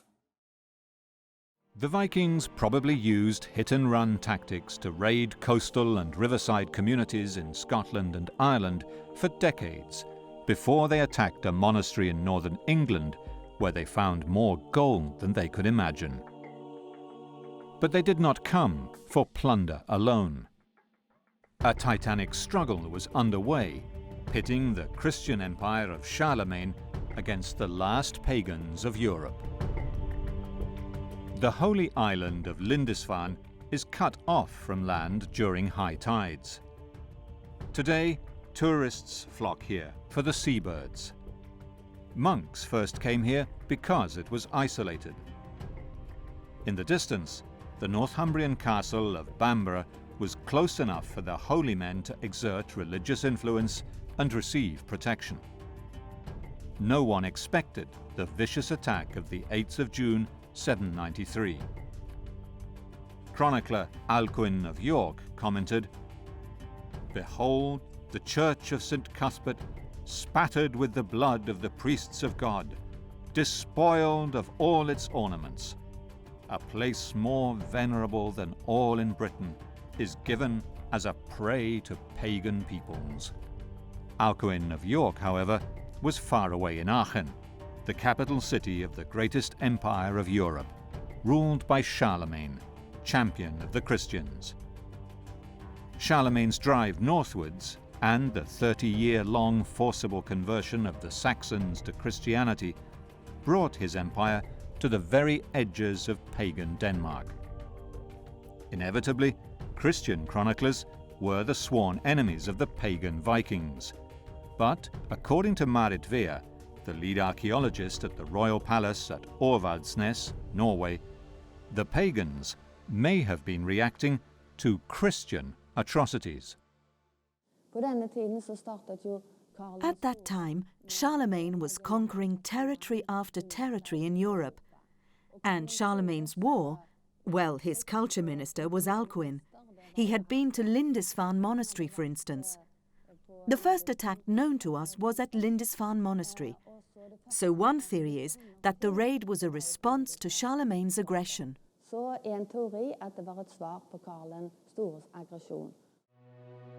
We shall see that Viking raids became invasions when politics in Scandinavia and in the great kingdoms of Europe created opportunities for attack. The raids were planned to strike when the enemy was weakest and the potential for plunder the greatest. Charlemagne died in 815 AD, and 30 years later his grandsons began a civil war that set 3 Frankish armies against each other. The opportunity to attack and pillage into the heart of the empire was too great to be missed. The great river Seine flows into the English Channel and leads all the way to Paris. In 841, Danish Viking Asgeir sailed up it with 13 ships, less than 1,000 men, and burned down the city of Rouen. He went on up the river to the magnificent monastery of Jumièges, where he ransomed the monks. The Vikings stayed for the winter and ravaged the countryside the next year too. In 845, the city of Paris itself was looted by a certain Ragnar. The Viking raids continued for the next 30 years. The Vikings avoided facing the Franks in battle, but more often they were paid either to leave or to fight each other, or serve as mercenaries. They were also given land in the northern Netherlands and in the Rhine estuary in exchange for their military services. Il ne faut pas négliger les violences. We can't ignore the shock and the violence, but nor can we see the relations between the Scandinavians and the Franks and other peoples as only this. There were also other types of relationship, including trade relations, as well as other relations such as discussions, negotiations, exchanges.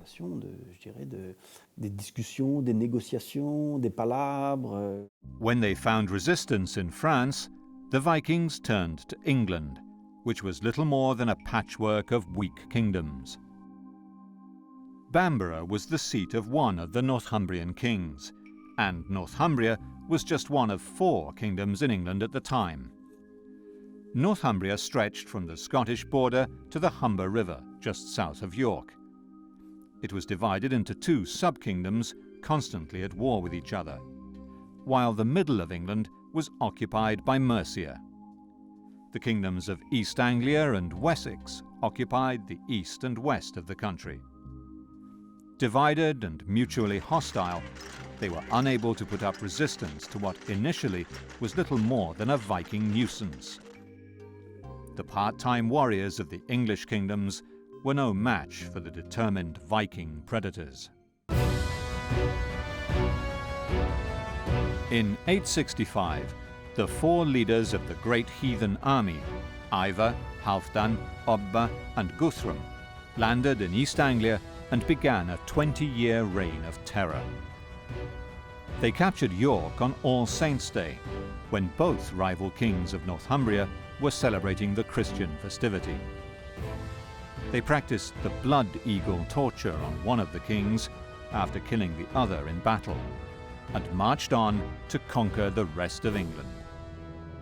York became a Viking capital for a century, but what the history books tell us isn't always backed up by archaeology, says Peter Connolly, the director of the excavations in the Hungate quarter of the city. We talk about the archaeology of York as being Anglo-Scandinavian, so you have the Anglo-Saxon aspect and that Scandinavian aspect, and it's very difficult to tease those apart. So it already looks like we're dealing with a more cosmopolitan population than, say, the historical records would lead us to believe. The Jorvik Centre at Coppergate in York holds significant artefacts of Scandinavian origin, such as combs, which were a typical male adornment, but also this Saxon helmet was found in a well, while these boards from a Saxon ship were found as walls in a Viking storehouse in the Hungate area. After terrorizing the rest of northern England, Ivar captured Repton, an important religious and political centre in Mercia. This pond at the back of Repton School and below the churchyard is what is left of the Tyne River dock at the Viking fortress. Here in the churchyard, 250 skeletons, mostly male, were found gathered around a central grave dated to 873 by a Saxon coin. It was the year Ivar died. Nearby, at Heath Wood, hundreds of small tumuli suggest that this was the Viking military cemetery. In the same year, one of the other Viking leaders, Halfdan, raided into Scotland, but left some of his warriors to build farms. The Vikings were here to stay, but despite what the Christian chroniclers wrote, the impact on the tiny population of England was relatively imperceptible. We're not talking a massive population. Hundreds of thousands, say for the north of England into Scotland, but I'd be very surprised if anybody estimated upwards of 1 million. Alfred, King of Wessex, the only Saxon kingdom to survive the Scandinavian onslaught, defeated a second invading Viking army at Ashdown. But the campaigns continued for nearly 20 years, with the Vikings drawing on help from Ireland, where Ivar's sons had settled. The great heathen army campaigned tirelessly and almost successfully until the last surviving leader, Guthrum, was defeated by Alfred in 878 and signed a pact to be baptized. A vast area of England that came to be known as Danelaw would be ruled by Vikings in York. The peace did not last, however, as Viking bands from France and Ireland also joined in the fray in the following years. As we shall see, events in Norway and Denmark continued to influence the patterns of raiding. Alfred's military reforms left Wessex better equipped to fight the raiders. He instituted the first standing army in England and a series of fortress towns known as burhs, where the rural population could seek refuge when under attack. England's renewed administrative efficiency assured the loyalty of the local population. The many glances across to Anglo-Saxon England is because of its well-advanced taxation system. And there are ways of levering people out of the land, and that obviously comes with the fact that you get this trickle-down effect from the central power, we call it a king, to the way that land is given out. That benefaction buys loyalty. Scotland, too, continued to be subject to attacks by Viking bands. In 871, Ivar joined a Viking army from Ireland to capture Dumbarton Castle, an isolated British settlement in the heart of Pictish Scotland. The population was enslaved and sent to Ireland. On the east coast of Scotland, the Vikings attacked Dunnottar Castle too, just over the border with Northumbria in the year 900, when the Pictish king Domnall was killed. Although the great heathen army had disappeared, the raids by other leaders, especially from Scotland and Ireland, continued, creating new states, such as the new kingdom of Strathclyde, famous for its stone carving school. In Denmark and Norway, the territorial expansion of new ruling dynasties pushed nobles who refused to be subdued to seek their fortunes abroad. The richer the plunder, the more they invested in ships and men to mount ever larger attacks. Each Norwegian valley had its own king, until the ruler of this strategic strait along Norway's coastline used his financial power to subdue those lords. In 870, Harald Fairhair began building the first kingdom of Norway, from here at Åvaldsnes on Karmøy Island. What is certain is that all of Harald Fairhair's royal estates were located in Rogaland and Hordaland. And even though all other places were ruled on Harald Fairhair's behalf, he himself only had the full control in these two counties. What was happening in the Viking heartland affected the extent of the Viking raids in the east and west. The Viking onslaught against England and the Frankish lands was driven by politics as well as by lust for plunder. Opponents to Harold, those who saw no profit in paying tribute to him and serving as soldiers in his army, may have taken to raiding and exploring the North Atlantic instead. The hundreds of fjords were perfect places to hide, and plundering the rich coastlines of England and the Frankish Empire, or sailing to Iceland, must have seemed more attractive than serving this upstart. Danish chieftains served as mercenaries for the warring Frankish kings, and were invited to occupy Frisia, opening the way to attacks further down the continental coastline. They brought home not only plunder, but also ambitions to rule as kings in their own homelands. In 947, politics in Norway led to strife in England. Defeated by his English-educated brother, Harald Fairhair's son, Eric Bloodaxe, found refuge among the Scandinavians of York. The nobles of Northumbria rebelled against their new Saxon king, Eadred, and elected Eric king in his place at Ripon Cathedral. Eadred reacted mercilessly and ordered the cathedral burned, terrifying the rebellious nobles into surrender. The Norwegian Viking was killed in battle after a second attempt to gain the throne. So if we think about Eric Bloodaxe, he is disposed of the king of the area in 954 AD. And it's around about 960 into the 970s that we see a whole new suite of development in Hungate. The area Hungate is in Jorvik now. It really is expanding past it. And that then continues right through into the 11th century. Il faut tenir compte de l'évolution des sociétés scandinaves. We have to bear in mind how Scandinavian societies developed. They themselves were the result of interaction with outside societies. But this too is subject to debate, because we can't imagine that all the stimulus for evolution comes from outside, as has been said. But there were developments within Scandinavian society too. Il y a aussi une évolution interne propre aux sociétés scandinaves. Swedish raiders dominated the Baltic Sea from Lake Mälaren and the islands of Gotland and Öland. These two large islands with their vast coastlines were perfect bases for raiders into Central and Eastern Europe, and a halfway house for the markets of Hedeby and Birka. The market towns filled with goods plundered from the plains of Eastern Europe and stolen from the cities of the West.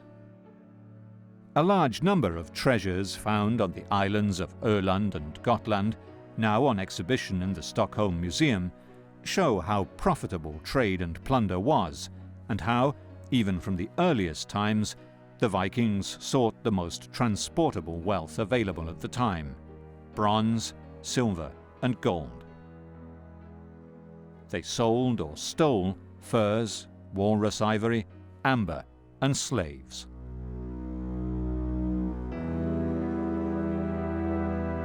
The Vikings had been raiding and trading along the rivers of Central and Eastern Europe for centuries before their first raid was recorded in the West.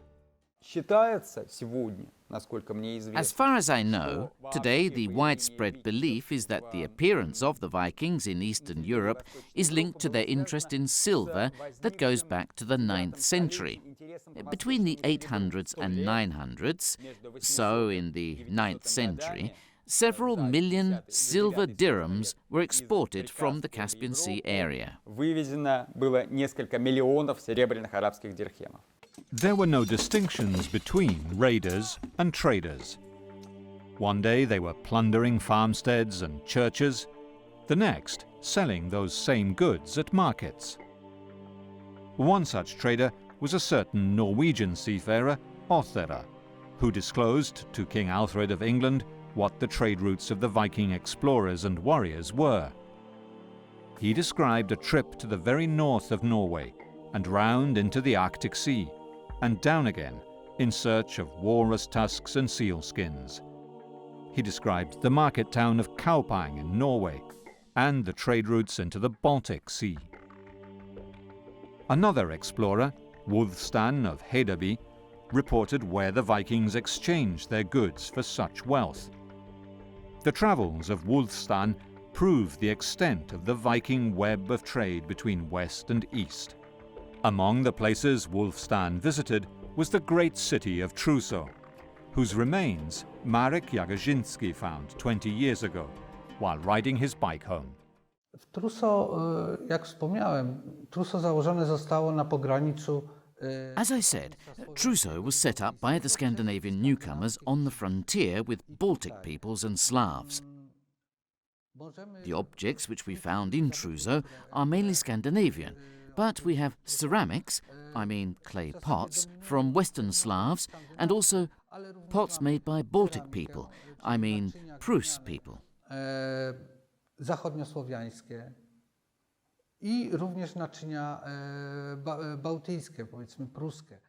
The Viking warlords dominated this Baltic trading place, turning it into a military base to supply traders and warriors on their expeditions deep into Eastern and Southern Europe. Alongside articles of daily use, Marek Jagodziński found a large quantity of swords.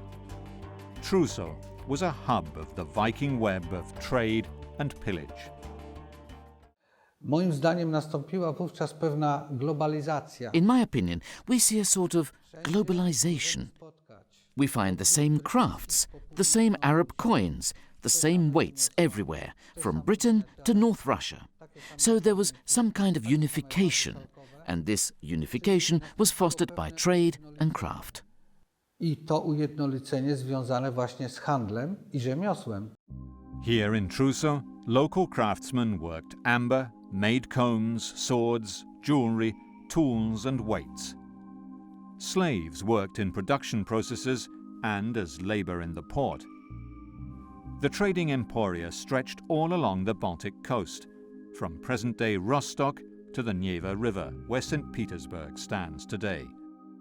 The Slavic peoples who inhabited this vast area lived in simple villages and used slash-and-burn agricultural techniques. They were easily dominated by the predatory Vikings. On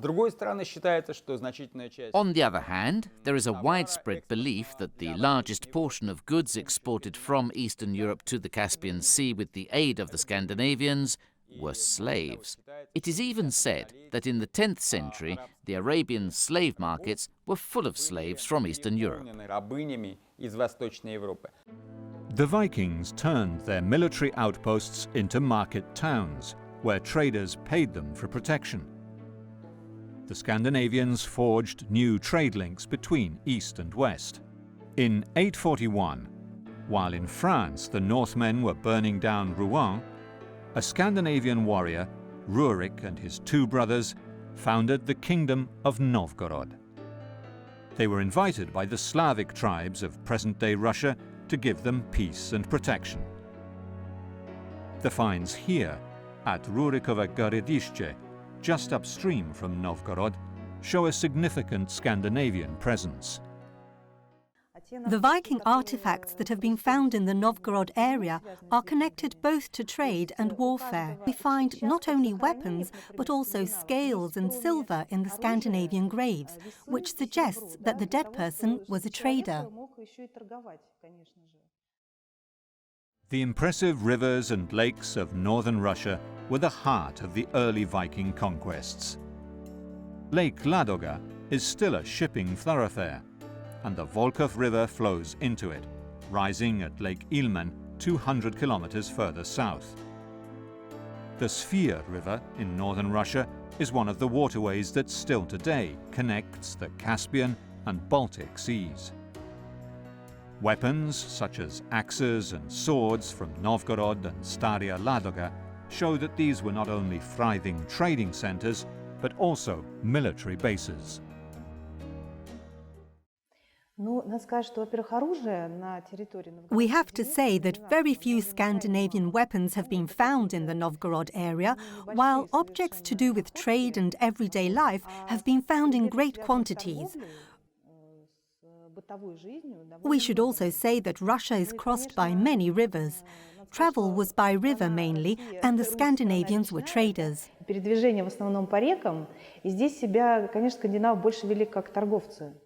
50 years after the first recorded raid against Lindisfarne, Vikings had penetrated the Eastern European river system as far as the Black Sea. Rurik's successor, Aljek, moved his headquarters down the Dnieper and seized the town of Kiev. In 907, he captured Constantinople by dragging his ships around the sea defenses. In 911, in the same year the Vikings gained Normandy as their new home in France, Aljek struck a trade deal with the Byzantine Empire, turning Kiev into the capital city of a great ruling dynasty. Part of the deal was to provide mercenaries to the emperor as his own personal bodyguard, known as the Varangian Guard. By now, half of England and much of France was ruled by the Vikings, but this was not the end of the Viking raids. Iceland sits halfway across the North Atlantic Ocean, the most dangerous sea for Vikings to cross. And yet, by accident or by design, Scandinavians landed here already in 840 AD. Later, political upheaval at home led to an exodus of refugees who opposed the rule of Harald Fairhair.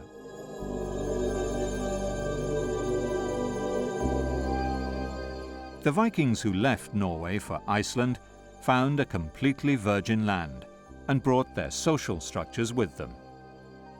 The owners of the largest farms were also the high priests of the community and called Gothir. 40 Gothir held an Althing or parliament here at the Althing Stone every year. Here more than anywhere else, the early Viking way of life was preserved. From here, the Viking ships ploughed the seas westward to Greenland, where 2 settlements were established. From there, they traveled as far as the American continent. For the first time, around the year 1000, the travels to the land known as Vinland was recorded by a monk who sailed with the explorer Leif Erikson. Når det gjelder vikingferdene til Amerika, The sagas tell us about the Viking trips to America. They are covered by the saga literature. We have to assume that there were many more voyages than described in the sagas. We have also found traces of Viking settlements in America. And there are also American Indian stories about these blue-eyed people that they met. som forteller om dette blåøyde folket som de møtte på. The settlements on the American continent lasted only a few years, while the mini ice age of the 13th century onwards led to the decline of the Greenland settlements too. In Europe, the violent Viking age was reaching its climax. In Europe, the Viking invaders struck fear even more than a century after the Great Raids. The first millennium AD was a time of widespread violence. In 2012, 18 skeletons were found in the grounds of St. John's College, Oxford. Scholars immediately associated the find with the 1002 St. Brice's Day massacre, when the King of England ordered all of the Danes in his kingdom murdered. The task of identifying who these men were fell to Mark Pollard of the Forensic Archaeology Department. We first radiocarbon dated a selection of them, and for various reasons the radiocarbon age wasn't exactly what we would have expected to be 1002 AD, but there are reasons that that might be the case. So we then began to look at the carbon and nitrogen isotopes in the bone collagen, which is an indicator of diet. And we also looked at the strontium and oxygen isotopes in the dental enamel from the teeth, because that gives you some indication of where those individuals grew up. The skeletons from Oxford suffered a similar fate to another group found near the seaside town of Weymouth. Were they Vikings? Yeah, we matched them with the Vikings that had been recovered from Weymouth. They're roughly contemporary from the radiocarbon dates, and other people had done strontium and oxygen in their teeth, and they found the same pattern that we found, not from the south of England. And actually on the diagram they're moving in a direction which suggests both an older geology, which is consistent with possibly Scandinavia, and also a colder climate, which is also consistent with Scandinavia. While strontium isotope techniques suggested the victims were not from the south of England, possibly from Danelaw therefore, other marks hinted at their true identity. Several of the skeletons showed healed wounds which may plausibly have come from blade wounds. And so I think, you know, in a group of 16 to 25-year-old males, if they're carrying healed blade wounds, then the chances are they've been in combat conflict before. So I think they're not sort of a group of people who were farmers and just sort of happened to be passing by. I think they are either professionals, mercenaries, or raiders of some description. The beginning of the 11th century was a violent time, and national identities were less important than local and family ties. It's quite complicated to understand what identity would have meant at that time. I think, you know, we tend to use these titles of these are Danes and those are Anglo-Saxons, but all of this identity is a sort of a created identity, whether they are, when we say they're Danes, whether they're people who come from Denmark, or whether they might be second or third generation people born in Britain, but of originally Danish stock, and perhaps holding to Danish customs and practices, possibly dressing more like Danes than Anglo-Saxons. It's very difficult to know. Far to the north, in York, another victim of murder was found buried under the Coppergate streets. This skeleton shows multiple blade wounds, but knowing why this young man died is almost impossible. Why was the person killed? Obviously, we'll never know. It looks like it was violent, and you can tell that through the osteology. But if you were to try and pinpoint me down to say, why can we bring that to an event, I honestly can't say. We can, but what we need to bear in mind is that what this person represents is a bloody and violent end to somebody's life, still in an area in an era, when a lot of this is going on.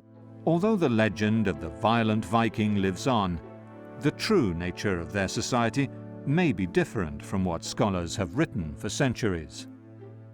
What archaeology is very good at is breaking down this idea that the Vikings are compartmentalised, the Anglo-Saxon world is compartmentalised, the Picts and the Celts are compartmentalised, and actually we start to bring that bleeding of the edges together, and we start to see a lot more complex society where people can define themselves.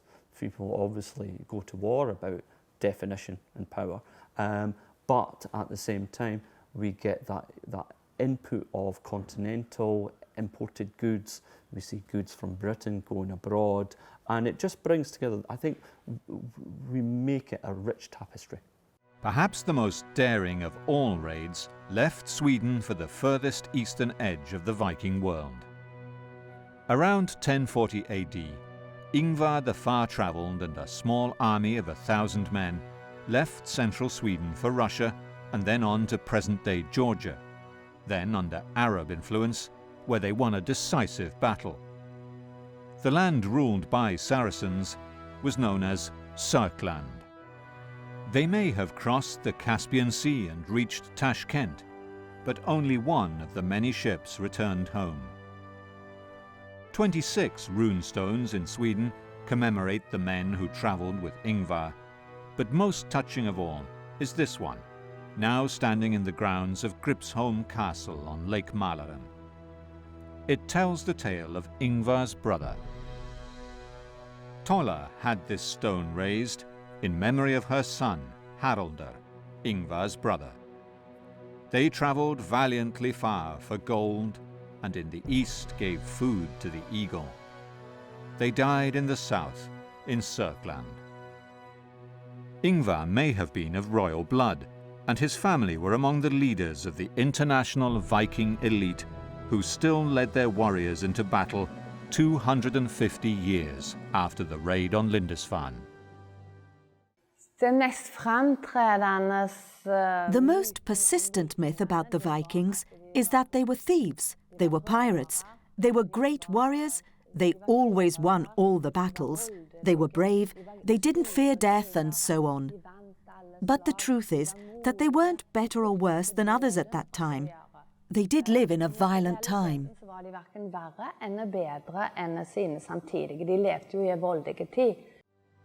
The year 1000 was a turning point in the story of the Vikings. The era of the early raids was over, and Viking expansion had reached its high tide mark. But it was also the beginning of a century of even more bloodshed. The freebooting Viking chieftains faded away, and in their place, great Viking overlords, kings of whole countries who unleashed the power of Viking armies against England and against each other, spilt more blood than at any time in the preceding centuries. Rich, professional mercenary forces dominated Eastern and Western Europe. Their leaders learned the craft of kingship from their enemies and built states that are still with us today.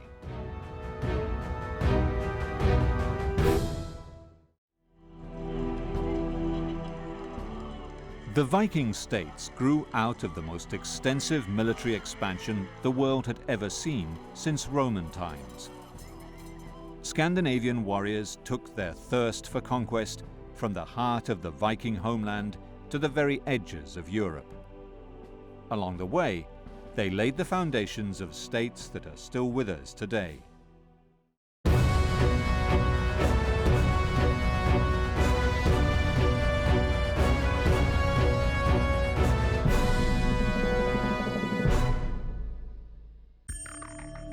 Archaeologists from Moscow, Russia, are washing out the remains of Viking Age tombs near Novgorod on the Great Volkhov River.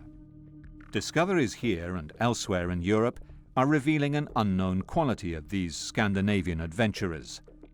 The merciless pagans built enduring kingdoms and empires all over Europe. So, first they came here to build a state, then they saw that they had opportunities to become rich. Above all, they were adventurers, or people who made a living in this way, such as the clan of Runic, who brought with them their own družina, or band of warriors, who were nothing more than hired mercenaries. What archaeology is very good at is breaking down this idea that the Vikings are compartmentalised, the Anglo-Saxon world is compartmentalised, the Picts and the Celts are compartmentalised, and actually we start to bring that bleeding of the edges together. The 8th of June, 793 AD, marks the opening of the Viking Age. A handful of pirates attacked the holy island of Lindisfarne and left within a few hours. 70 years later, 4 Viking warriors landed with an army. Halfdan, Ivar, Guthrum and Ubba wrote their names in blood as in 865 their band of raiders, known as the Great Heathen Army, made its way to York in northern England. The city was one of 2 capitals of the deeply divided kingdom of Northumbria. The amazing Viking military machine swept away England's part-time armies and pillaged the countryside, mainly churches. Ivar, one of the Viking leaders of the Great Heathen Army, captured the capital of Mercia, here at Repton, central England, and made it into his base. A mass grave found here is dated to 873 AD by an English penny found among the skeletons, spread around a central grave of a tall male warrior, possibly Ivar himself. Nearby, dozens of Viking tumuli found at Heath Wood suggest that this was their military cemetery. In the same year, the followers of another of the Viking leaders, Halfdan, began farming the land of Northumbria to sustain themselves during the long winter. It was the beginning of the Scandinavian settlement of England. Over the next 2 centuries, huge swathes of the British Isles became part of a vast Viking empire. The Vikings made York their capital in England. Peter Connolly is the lead archaeologist on the Hungate excavation site in modern-day York in England, once the capital of a Viking kingdom. York is the dominant urban place in the north of England at that time and has a population of, for sake of argument, 10,000. So extrapolating out into that, when you start to talk about small farmsteads and small village, hamlets, communities, other small seaside towns or on rivers, I mean, we're not talking a massive population. Hundreds of thousands, say for the north of England into Scotland, but I'd be very surprised if anybody estimated upwards of 1 million. In England, Alfred, King of Wessex, was the last Saxon king to resist the Viking onslaught. His response was to reform his state. He set up a standing army and navy and fortified the towns of southern England.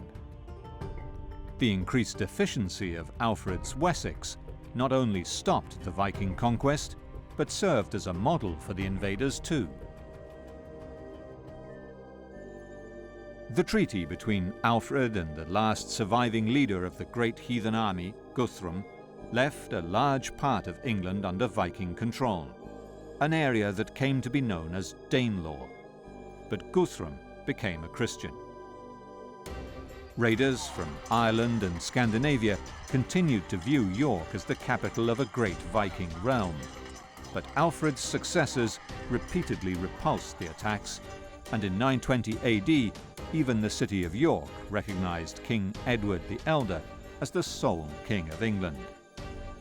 The Vikings raided Scotland too, capturing the castle at Dunnottar on the east coast and Dumbarton on the River Clyde, mercilessly taking hundreds of slaves to Ireland. The new kingdom of Strathclyde, now in the heart of Glasgow, grew out of the ashes of Dumbarton. Its religious centre was Govan. An early medieval religious site and is within the kingdom of Strathclyde. There has been the movement of the royal power base from Dumbarton Rock, undoubtedly influenced by the Vikings themselves, in further up the Clyde. Over time, the Northumbrian and Scottish Vikings were converted to Christianity, and the local and Scandinavian cultures merged. You have quite a complex kingdom set up with the Picts and the Scots and the Gaels and the Strathclyde and the Northumbrian sort of Anglo-Saxon population as well. So you're getting quite a hot pot of different cultures coming through. The Hogsback tombs of Govan were the work of a school of sculptors, evidence of an efficient and prosperous new kingdom. There are obvious connections in the belief systems of the mixture of Strathclyde and Viking Age culture that you see on the west coast of Scotland and you're seeing, say, on the east coast of England. Hogsback tombs in Govan and here in Bolton, North Yorkshire, represent typical Scandinavian longhouses with bears at either end. They show how the Viking motifs continued to be used well after the Scandinavian invaders had been converted to Christianity. Evidence of the dominant Scandinavian culture in York can be seen at the Jorvik Centre, built to house the findings at the Coppergate excavation site. The comb was an ornament no Viking man would do without, and they were made here from deer antlers, while Viking jewellery and bronze work show Scandinavian patterns. The Vikings of York ate a lot of fish and oysters, and this coprolite, fossilised feces, tells us more about what they ate.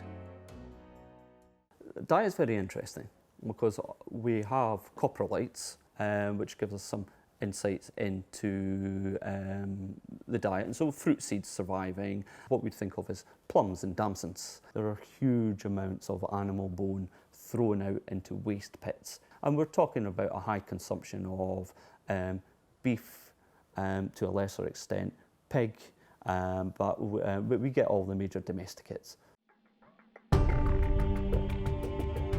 The Viking raids against the great empire of Charlemagne in 799 turned into invasions 40 years later, when his grandsons began a bloody civil war, leaving the empire's coastline undefended. An average Viking raid, of course, much depends on the period, but we're talking about several dozens of warriors, and the larger raids, several hundred. That's the average. In 841, 13 ships sailed up the River Seine, and the Vikings burned Rouen, took the monks of Jumièges hostage, and in 845 even plundered Paris. In 885, thousands of Vikings besieged Paris again, and although the raiding forces were still unable to take on the might of the empire's armies, they used every opportunity to strike where the defenders were weakest.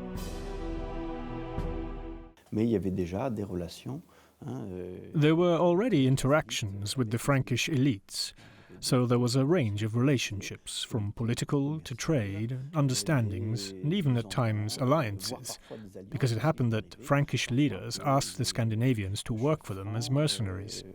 Demande à des Scandinaves de servir comme mercenaires. In 911, the King of France, Charles the Simple, handed over to the Vikings the western seaboard of what is modern-day France, in exchange for their protection against further raids. Their leader, Rollo, became a Christian and gained the administrative tools to build a great kingdom. One of the conditions was loyalty to the king and conversion, the baptism of the Scandinavian chiefs in Rollo's court. So that seems indispensable if they wanted to settle. Towns like Dieppe, whose name derives from deep in Danish, thrived with new trade routes to the north. The Vikings adopted the local language and merged with the local population, forging a new and powerful state. Even if peace had come to England and France, the politics of the rising kingdoms of Norway and Denmark continued to be played out on the English stage, and the Viking era was far from over.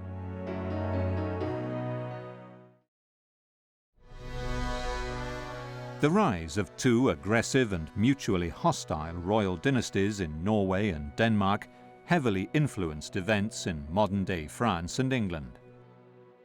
In the 870s, King Harald Fairhair used his control of the strategic straits on Norway's western shoreline on Karmøy Island to build a new state, provoking an exodus of warriors forced into a life of a Viking, a word that came to mean adventurer.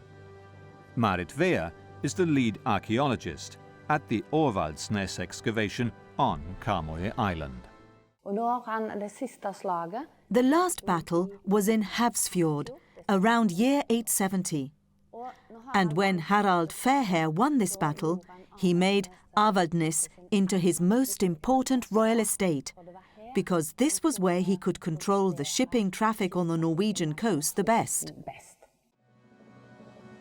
Events in Norway impacted politics in England too. In 920, Harald Fairhair died, and his son, Eric Bloodaxe, took his place. But he was defeated and exiled by his English-educated brother, Hakon the Good. The fragile peace that had settled on England, Norway and Denmark was about to be shattered. In 847, the restless nobles of Northumbria in England invited the pagan exile Eric to rule over them. They elected him king here at Ripon Cathedral and began minting coins in his name. The Saxon reaction was devastating.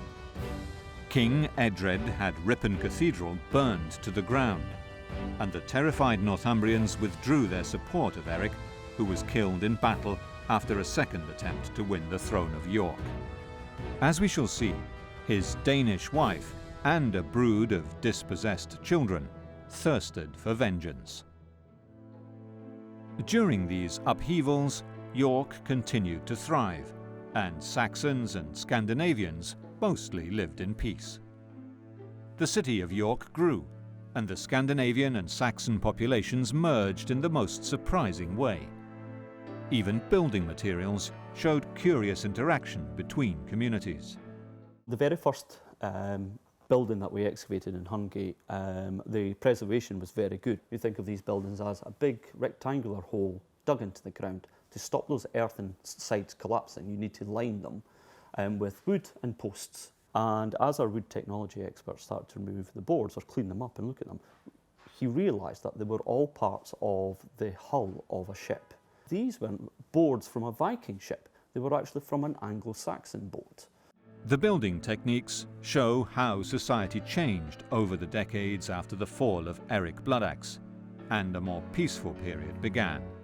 When we start to see, say, the sunken feature buildings develop in the latter half of the 10th century, they fit with a sequence of archaeology that we see in places like Oxford and London and Chester, and we're probably seeing a post-Bloodaxe confirmation of a stronger Anglo-Saxon culture starting to move up through the country itself. The Danes in England continued to maintain a separate ethnic identity well into the 11th century. As we shall see, one especially violent incident in an already violent age precipitated a full-scale invasion by the Viking king of Denmark.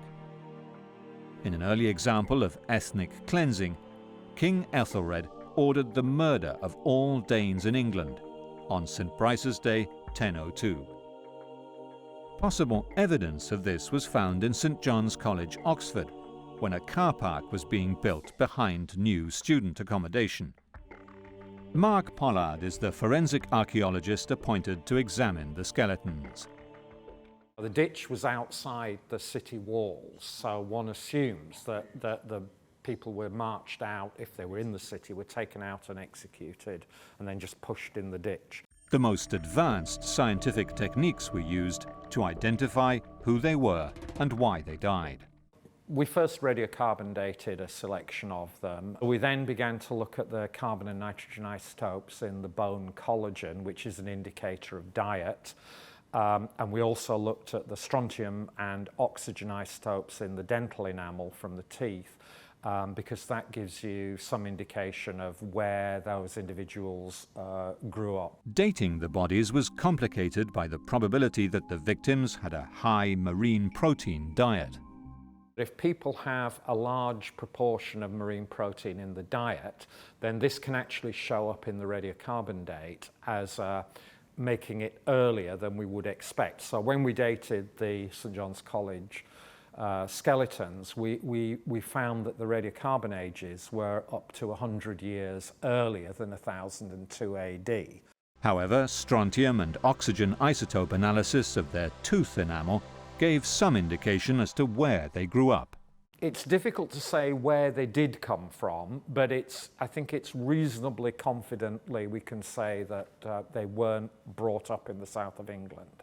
Were these Viking raiders or innocent Danish traders caught in the city on the day of collective Saxon paranoia? Could the skeletons found in St John's College have been victims of the St Brice's Day massacre?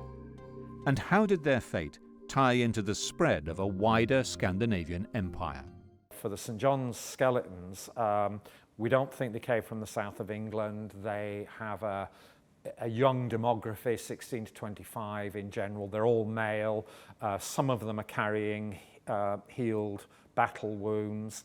So that, to me, suggests that what you've got is a raiding party. Whether or not these men were victims of the Saxon massacre, they represent a new and vital clue in showing the violent social tensions that were rife in English society in the Viking Age.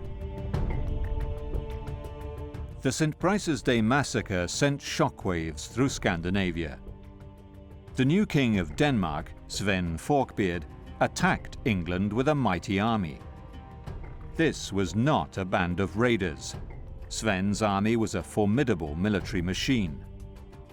Shield wall clashed with shield wall in a war of conquest that left Sven king of England in 1014. His dominions stretched from Poland to England and Norway, and his son Canute inherited the first Viking empire.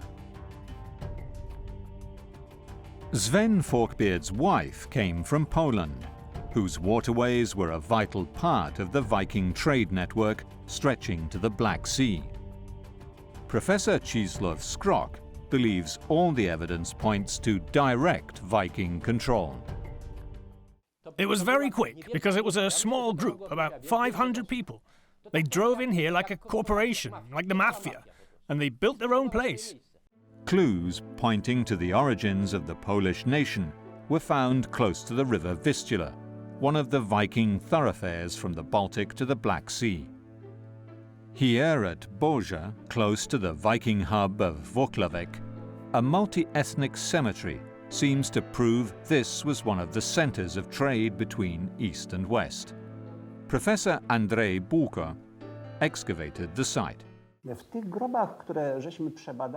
There were 4 objects of warriors' equipment in these graves which we searched. They were characteristic because they related to different territories. In one grave we have a Viking's landsacks, dated to the end of the 10th century and the beginning of the 11th. And what we excavated there was connected with the Scandinavian community and warriors from northern and western parts of Europe. Boże was a truly cosmopolitan cemetery, showing how Viking society was based on trade as much as pillage. The fine Frankish amulet holder and Byzantine coins found alongside the central Scandinavian burial show that many cultural influences were at play here. We found artifacts that come from northern, western, southern and eastern Europe, so we can say that in one place we found objects from the whole of Europe that are concentrated in less than 50 square meters. When Sven Forkbeard chose the daughter of the first Polish king, Mieszka, as his wife, he was forging an alliance with one of the gatekeepers of the eastern plains, Czeslaw Skrok believes Mieszko was a Viking. The important thing about the sister of Bolesław Chobry, I mean the daughter of Mieszko I, Zwiatosława, was that she had a super career. She was the mother of kings Canute and Harold. They say she was a Slavic woman, but she couldn't have been. She had to be from a Scandinavian family, a very important clan. Jelling, central Denmark, was the heart of Sven Forkbeard's Viking kingdom. This runestone was erected by Harold Bluetooth, Sven's father, and commemorates the last pagan king of Denmark and founder of the dynasty that still reigns over the country today. King Harald bade these memorials to be made after Gorm, his father, and Thyra, his mother. The Harald who won the whole of Denmark and Norway and turned the Danes to Christianity. Gorm the Old laid claim to the Kingdom of Norway and controlled the southern coastline of Norway and Sweden. His daughter was married to Eric Bloodaxe, and when the Norwegian Viking was killed in England, she sent her children to fight their uncle on Karmøy Island, here on the Blood Heights. They sailed past here over to Avaldsnes and met the then ruling king of Norway, Hakon the Good, in a bloody battle up on these old Bronze Age barrows on the Blood Heath. It was a bloody fight, and that is why it got its name, the Blood Heath. The blood was flowing. Here at the Blood Heights, in view of Hakon's court at Avaldsnes, 3 of Eric's sons perished in battle against their uncle in 953. But Hakon was fatally wounded shortly afterwards, and 2 surviving nephews shared the throne. The wars between Viking warlords in Norway, Sweden and Denmark sent shockwaves throughout Western and Eastern Europe and consolidated the power of the great Viking monarchs.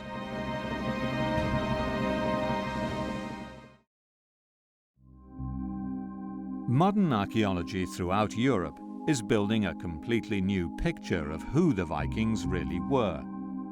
Work carried out in laboratories as far away from each other as Novgorod, Poznan and Oxford show how a Scandinavian commonwealth stretched across Europe and generated great empires. One of the most lovely little beads that we recovered from Hungate, small glass bead, highly decorated, was made in the Eastern Mediterranean, probably made in Egypt.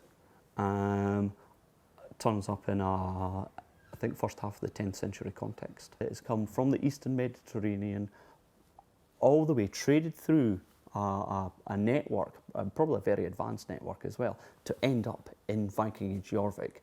A snapshot of the Scandinavian empires of the mid-11th century shows the stunning success of Viking nation building. The Viking military machine was effective in conquest, but costly to build. Only the richest leaders could afford ships and soldiers to take abroad on raiding expeditions. The return on investment had to be substantial for the raid or trading expedition to be worthwhile. The most profitable trade route was eastward. The shallow-keeled Viking ships sailed up the wide rivers that sliced through the Russian plains. Here, slaves, furs and amber were abundant. By 750 AD, the Scandinavians controlled the ancient Finnish and Slavic trading place at Staria Ladoga. And in 841, the same year Danes were attacking Paris, other Vikings established their first kingdom, here near Novgorod.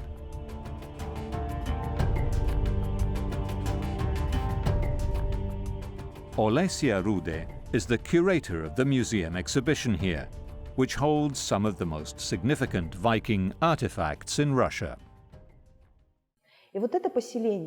The written chronicles and archaeology tell us that this village was founded by Runic, one of the Scandinavian lords that were called Rus.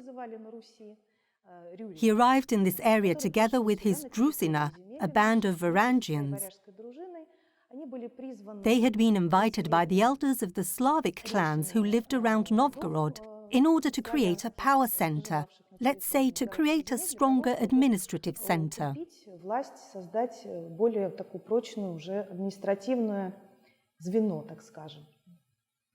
The Viking warriors pushed on up the river system and found a fortress on a bend in the river Dnieper. It became a new capital city, Kiev. Only a few years later, they were attacking Constantinople itself. Here, the Vikings were known as Varangians, or Rus. Adrian Salin is a researcher at St. Petersburg University and an expert on Viking Russia. I think that today the majority of researchers believe that the word Rus derives from the word ruotsi, rowers. Undoubtedly, when we refer back to ancient Russian traditions, the common name Rus, with the small r, referred not to a people, but to a social group.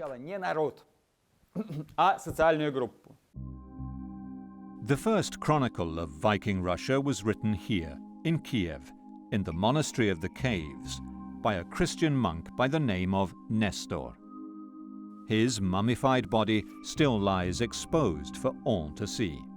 His chronicle recounts the rise of the House of Runic, and modern archaeology confirms that the first Russian state was Varangian, or Viking. The excavations here in Rurikovo Городище have produced hundreds of Scandinavian artifacts that confirm the story told by Nestor in his first chronicle of Russian history. The blue bead of a Viking woman's necklace is a common find here, showing that for centuries this remained a Scandinavian outpost. One particularly important artifact is this sword, one of the few branded swords made in Europe. It was an extremely valuable object.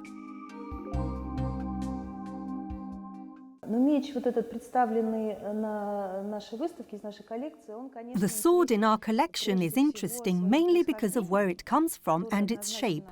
It is broken and bent. It comes from a Scandinavian grave. The sword was made in Western Europe, which is clear from the brand of a famous swordsmith of the Rhine Valley engraved on the blade. Albert, who made many swords for export, and many made their way to the east. Которая производила много оружия на продажу, и это оружие также поставлялось на восток. С другой стороны, считается, что значительная часть. On the other hand, there is a theory whereby a large portion of the goods exported from Eastern Europe to the Caspian Sea by Scandinavians were slaves. It is said that the Arab slave markets in the 10th century were full of slaves from Eastern Europe. Были переполнены рабынями из Восточной Европы. Rurik's successor, Aljek, who governed the kingdom as regent during the infancy of Rurik's son, Igor, is buried in this mound at Staria Ladaga. In 907, Aljek led an army of Rus to attack Constantinople and captured the city by carrying the light ships around the sea defenses. The trade agreement they extracted legitimized the line of Runic as kings of Kiev and Novgorod. Every year, great convoys of Viking ships descended the river Dnieper, hauled their goods overland around the great rapids on the waterway, and gathered here at Cherson on the Black Sea, still a busy port today, to carry their wares to the imperial capital. Перманентного конфликта. However, we don't see permanent conflict in the 9th and 10th centuries, probably because the population in some areas were Slavs and in others Finns, and the Scandinavians occupied certain market niches. There is no indication of trade of furs for silver outside Scandinavian culture. Объемов серебра, меха вне скандинавской культуры. The great Muslim empire of Baghdad also traded with Russian Vikings and suffered their attacks. Ahmud al-Fatlan, writing in the early 10th century, describes the Vikings as still barbaric by the civilized standards of the Arabs. They were covered in tattoos, washed once a week, and held bizarre pagan rites and elaborate funerals that included human sacrifice and ship burnings.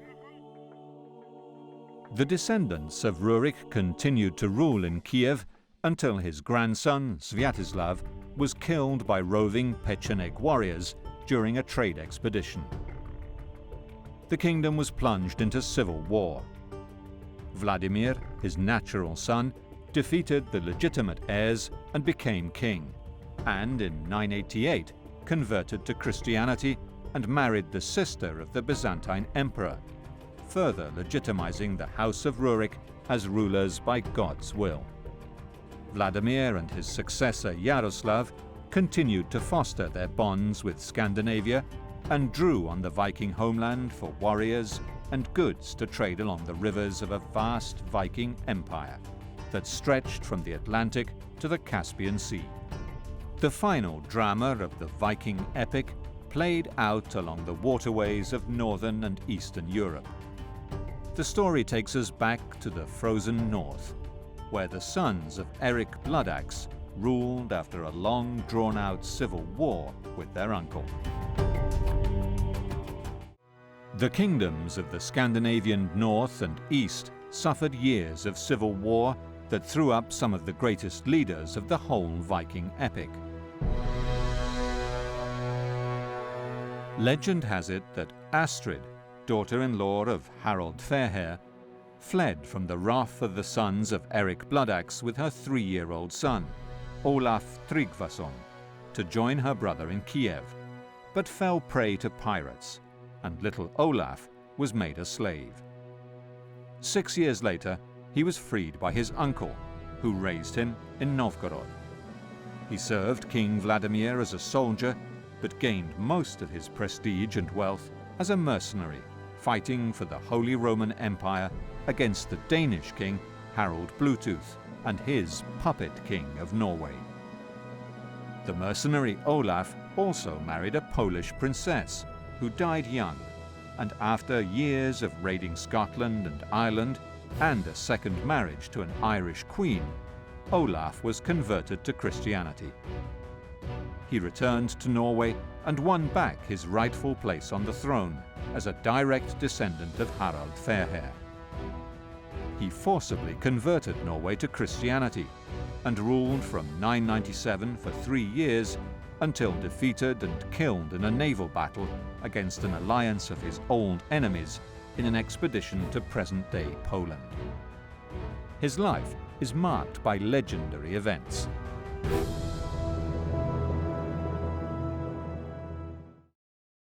Olaf Tryggvason had to battle with heathen powers here at Avaldsnes several times. He was here with his men. I think there were 300 of them. And then a ship came into Avaldsnes with seers and other sorcerers. And they came to curse the king. They threw out a magical black mist.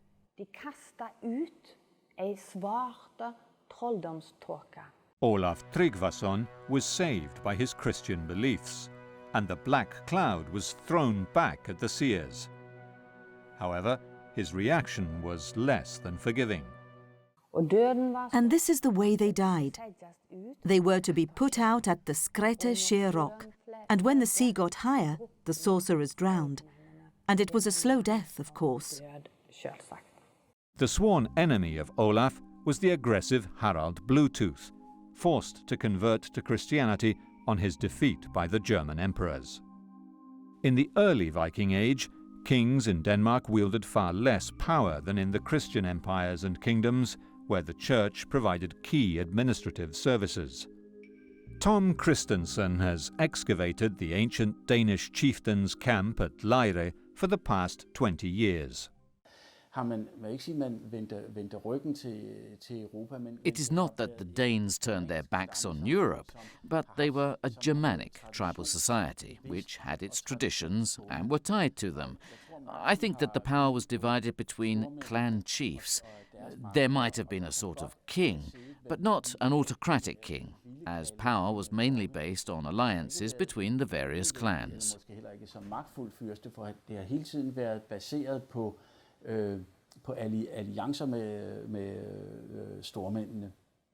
These enormous mounds at Jelling are at the center of the largest ship setting in Scandinavia and must have represented an important pagan shrine.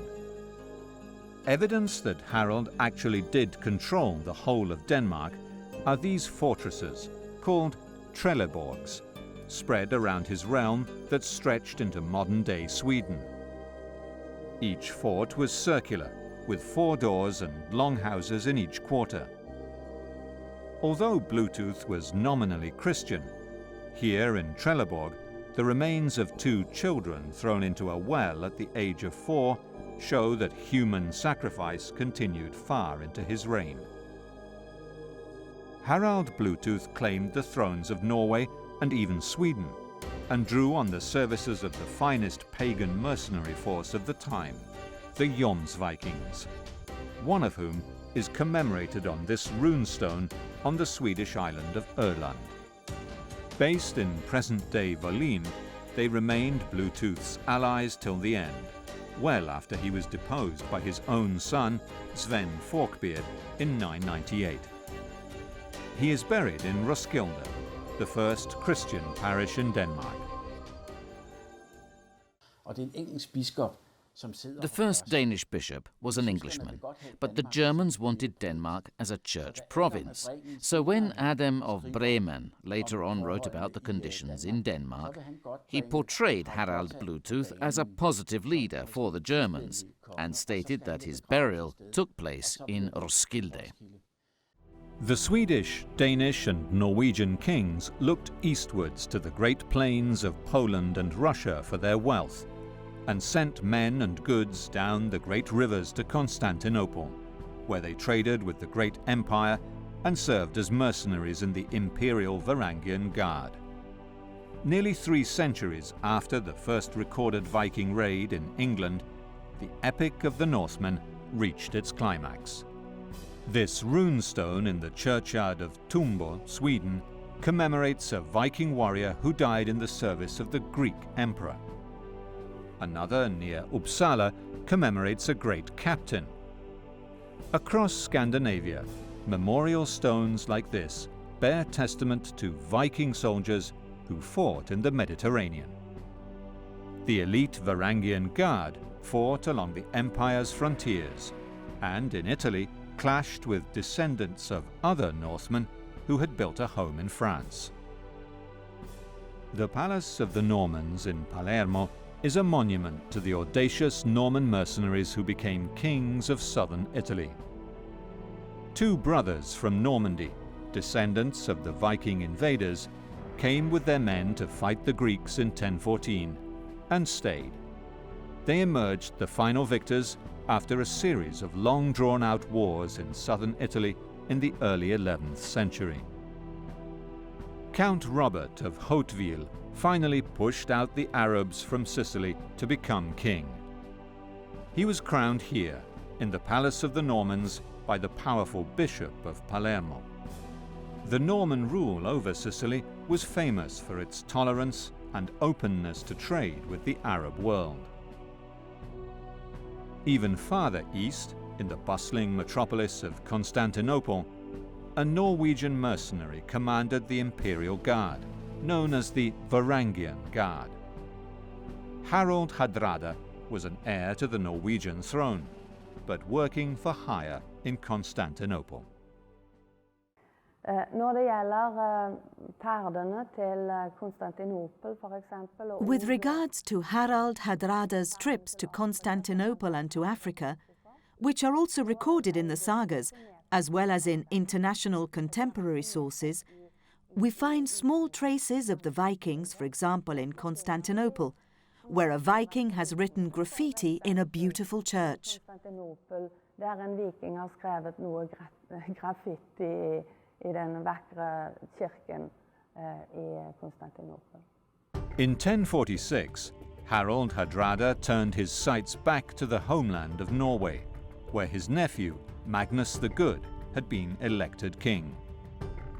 Following the Viking river passages through Russia and up across the Baltic, Hardrada made his way back to Scandinavia, where he attacked Denmark and cut a deal with Magnus to rule jointly.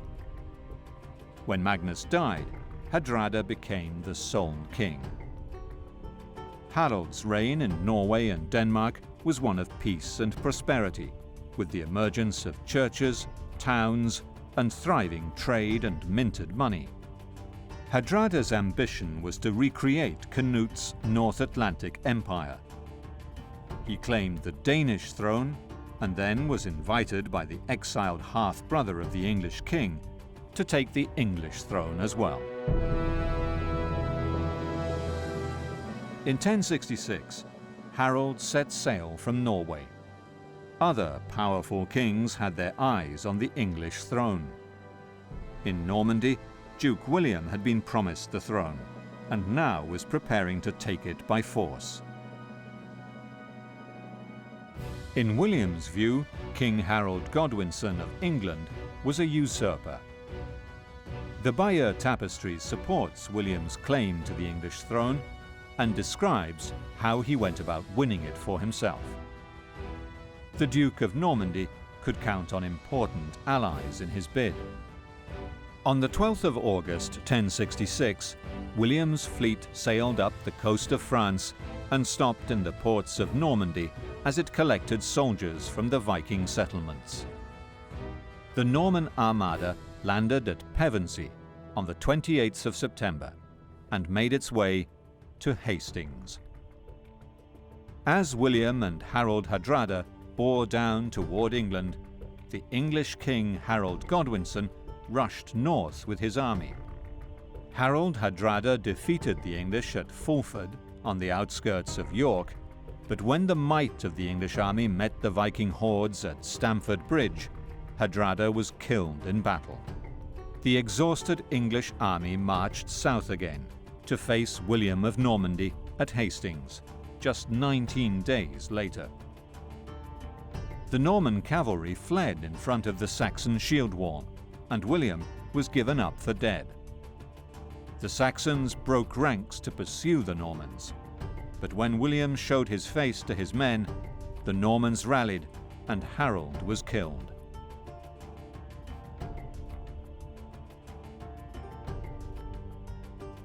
William was crowned King of England on Christmas Day, 1066. William, a descendant of the Northmen, was now King of England. Viking kingdoms would flourish, stabilize, and become Christian in Denmark, Norway, Sweden, southern Italy, England, Scotland, and Ireland. But the largest kingdoms took root in the far-flung steppes and forests of Poland and Russia, where Rurik's descendants ruled for another 400 years. They sold furs and slaves down the great rivers of Eastern Europe to Constantinople and Baghdad. They brought back silk, spices, and silver, which they hoarded in treasure troves in their homeland. They captured the world's largest city and founded the first Russian states. They were the Varangians, the Rus, the Vikings.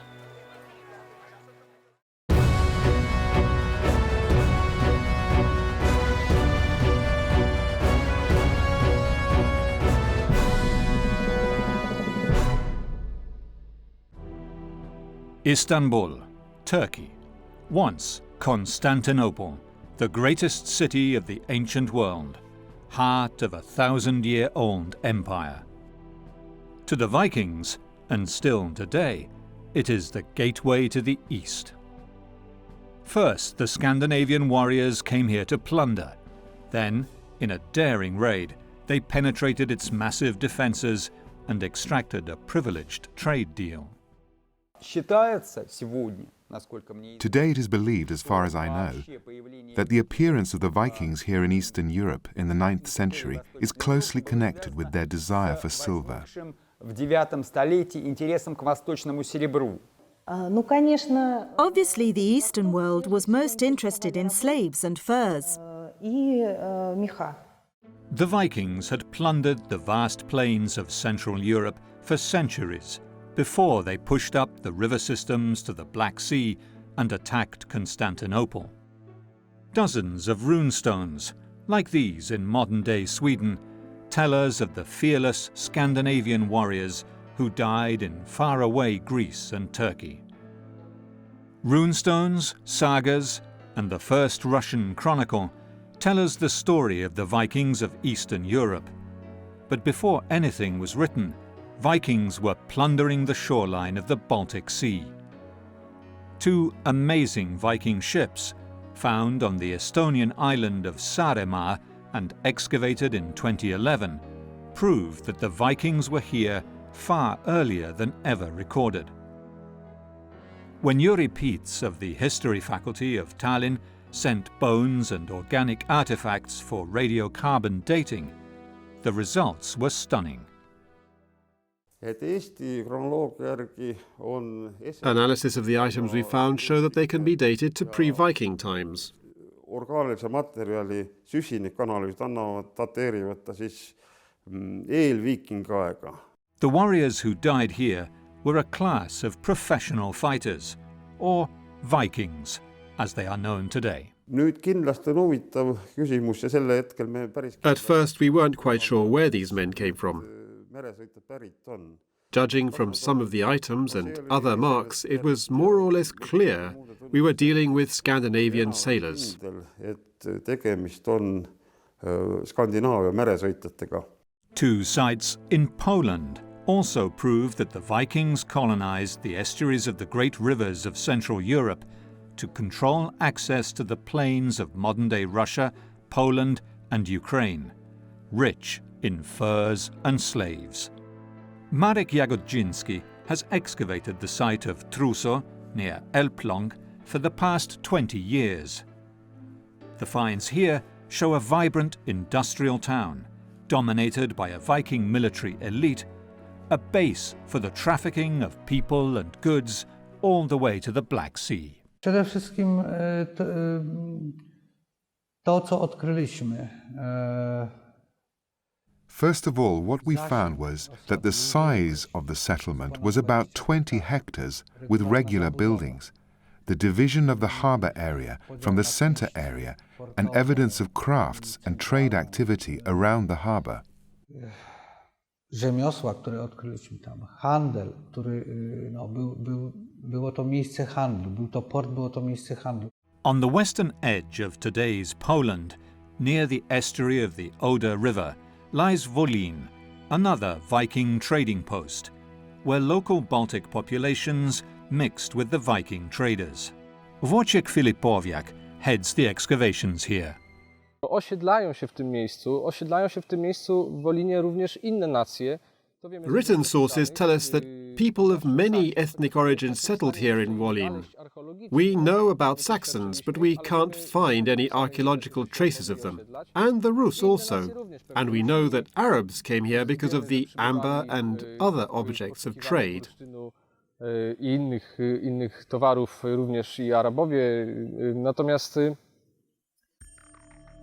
every year, hundreds of modern-day Vikings come here to participate in mock battles and live the life of the Scandinavian raiders. The Oder was one of their entry points to the great Central European plains. The rivers that flow into the Baltic Sea were the thoroughfares for trade with the south. Far to the east lay the most profitable route of them all.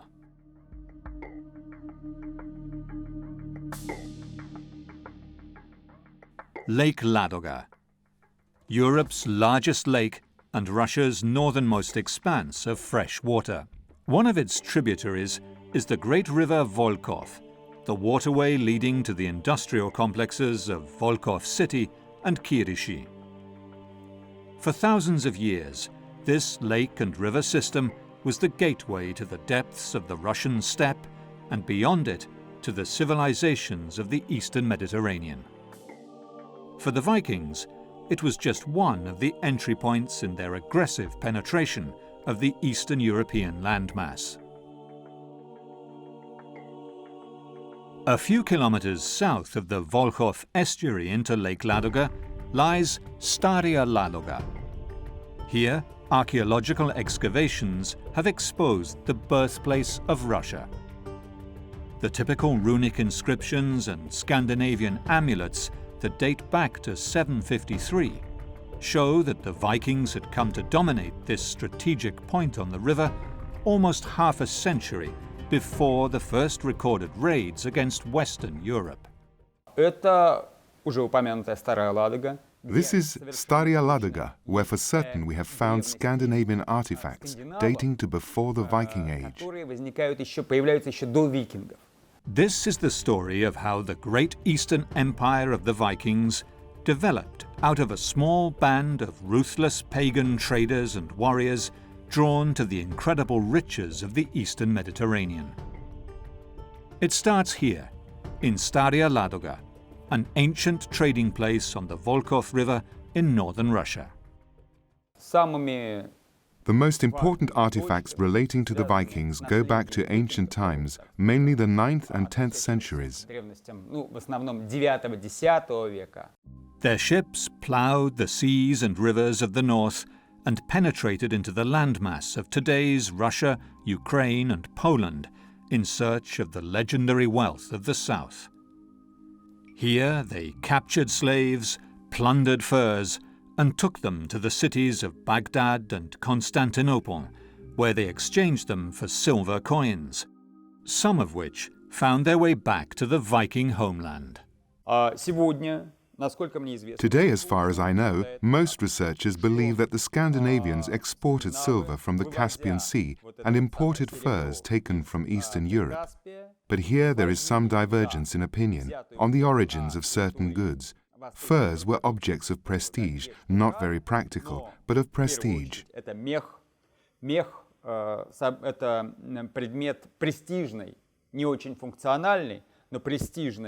The Vikings, or Varangians as they were known here, founded an enduring empire based on the immense wealth gained from trafficking precious goods and slaves with the great empires of Byzantium and Baghdad. Early in the 8th century AD, the Vikings conquered trading places along the rivers of Russia. 100 kilometers south of Staraya Ladoga, archaeology students from Moscow are washing mud from Viking Age graves at Rurikovo Gorodishche, on the banks of the Volkhov River, opposite the city of Novgorod, Russia's first capital. They find a blue bead, which once belonged to a Viking woman's necklace. The day before, they found an axe head, confirming that these tombs were the final resting place of the earliest Viking warriors who came to dominate the area. The finds from this site are sent to the museum's restoration laboratories. Here, a laboratory technician is cleaning and preserving wooden objects from the many sites around the city of Novgorod. The wood is preserved using glycol that replaces water in the wood cells. The excess is frozen dry. Alesia Rude is the curator of Novgorod's Viking exhibition and has been following the results of the Rurikovo Gorodishche excavations for years. According to the chronicles confirmed by archaeological finds, this village was founded by one of the Scandinavian princes, Rus as they were called, Prince Runic. He came here in our lands with his druzhina, or band of varangians. The arrival of the Vikings, or varangians, is dated to approximately 840 AD. The Finnish name for them was Ruotsi, corrupted to the word Rus. the name the new military elite came to be known by for centuries. There are no finds that directly refer to Runic. However, we have found artifacts dating back to the early Middle Ages, the 9th century, that are connected to Scandinavian culture and were found at Rurikovo Garadiše. Today we link the word Rus with the Finnish word ruotsi. There is no doubt about that. However, in ancient Rus tradition, it is possible that the word Rus referred initially not to a country or a people, but to a social group. The dynasty of Ruric ruled Russia for hundreds of years. Chapters of history told here on this monument in Novgorod. His son, Ingvar, or Igor, was a child when he died, and Rurik's faithful companion, Oleg, reigned until he came of age. Polish professor Czesław Skrok has passionately studied the Viking kingdoms of Europe. I tym Ingwarem opiekował się Oleg. And Ingvar was raised by Oleg, the leading noble. He had a catastrophe on his hands. Rurik had allowed friendly Scandinavians to sail down the Dnieper and set up a new settlement. Their leaders were Askold and Dir. I to byli założyciele tego rodu, to byli Askold I Dir. The city of Kiev stands on a bend in the river Dnieper. Rurik's followers, Askold and Dir, captured the town and turned it into their base for a new push down the river system towards the Black Sea. In 860, the city of Constantinople witnessed the arrival of a flotilla of Viking ships. The emperor was away, fighting the Arabs, and the Vikings, although dissuaded from attacking the city by its massive walls, attacked the coastline instead. The city's religious leaders had taken refuge on the so-called Prince's Islands, which the Vikings mercilessly pillaged. For the first time, the Vikings contemplated the wealth of the imperial capital with their own eyes. They would come back for more. Stało się to, że ten Oleg zaniepokoił się, że ten Askold I Dir... Oleg was angry that Askold and Dir had gained such power, that they wanted to be jarls or even more. They had power because when they were in Kiev, they attacked Byzantium, the greatest power in the world at the time. They were so brave that they pillaged Constantinople. So it's historical fact that Oleg murdered Askold and Dir. Łupili tam, to ich specjalnością. Więc Oleg, i to są fakty historyczne, Oleg ich zamordował, Askolda I Dira zamordował. Oleg captured Kiev and murdered Askold and Dir, whose tombs lie under this church on the riverbank outside the city. Next, he moved on Constantinople, known to the Vikings as Miklagarde. In 907 AD, once again the Viking fleet appeared on the Bosphorus, sacking coastal villages and Christian monasteries. In a famous surprise attack, Oleg had wheels put on his ships, carried them across land, crossed the Golden Horn, and entered the city. Unable to hold the prize of all prizes, Oleg the pagan settled for a privileged trade agreement and strategic alliance with the imperial city, the heart of the Christian world, which turned the kingdom of Kiev and Novgorod into the most powerful state in Eastern Europe, which also supplied mercenaries for the emperor's bodyguard. It was a lucrative business, as the varangian guardsmen were paid 40 gold pieces a year, plus food, lodging, and special bonuses. The golden era of the Vikings in the east was about to begin. The sun rises on the Viking mounds of Staria Ladoga.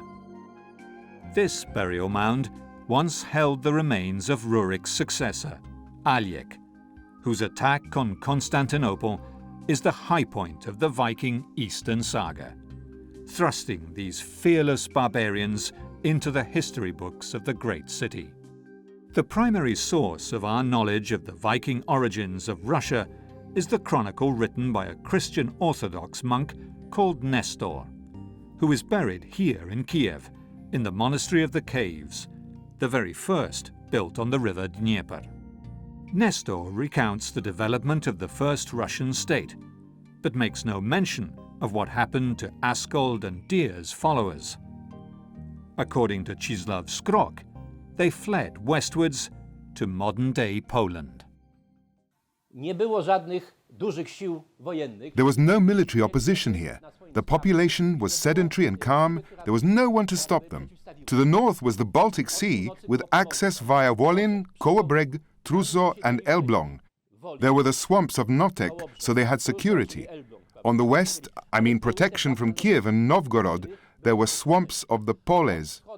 And to the east, the Slavs of the Elbe and Oder. Od zachodu jeszcze byli Słowianie między tą Elbą a Odrą.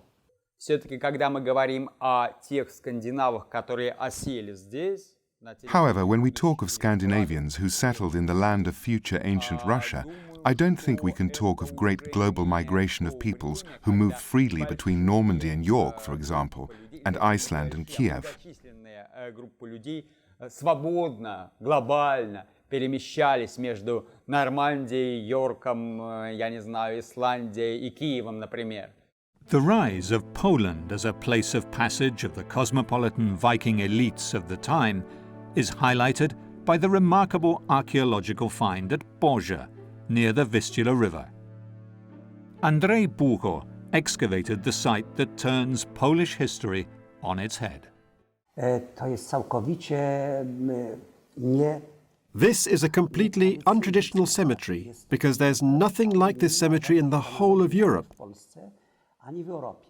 Every grave is rich. There is no poor grave. It's a cemetery for the social elite.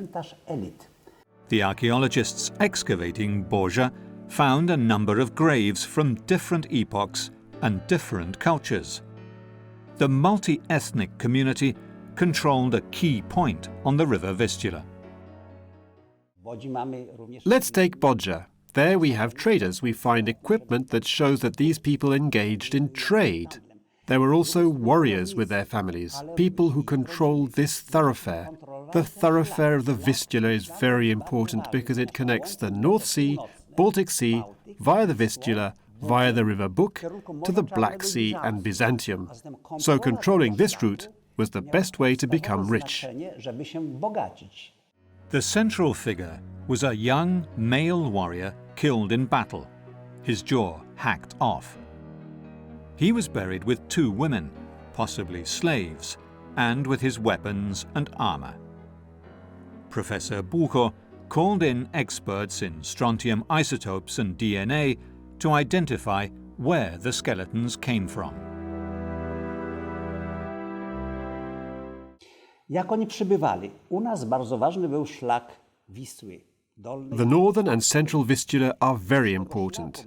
We have found many graves or cemeteries along this river that have produced Scandinavian artifacts.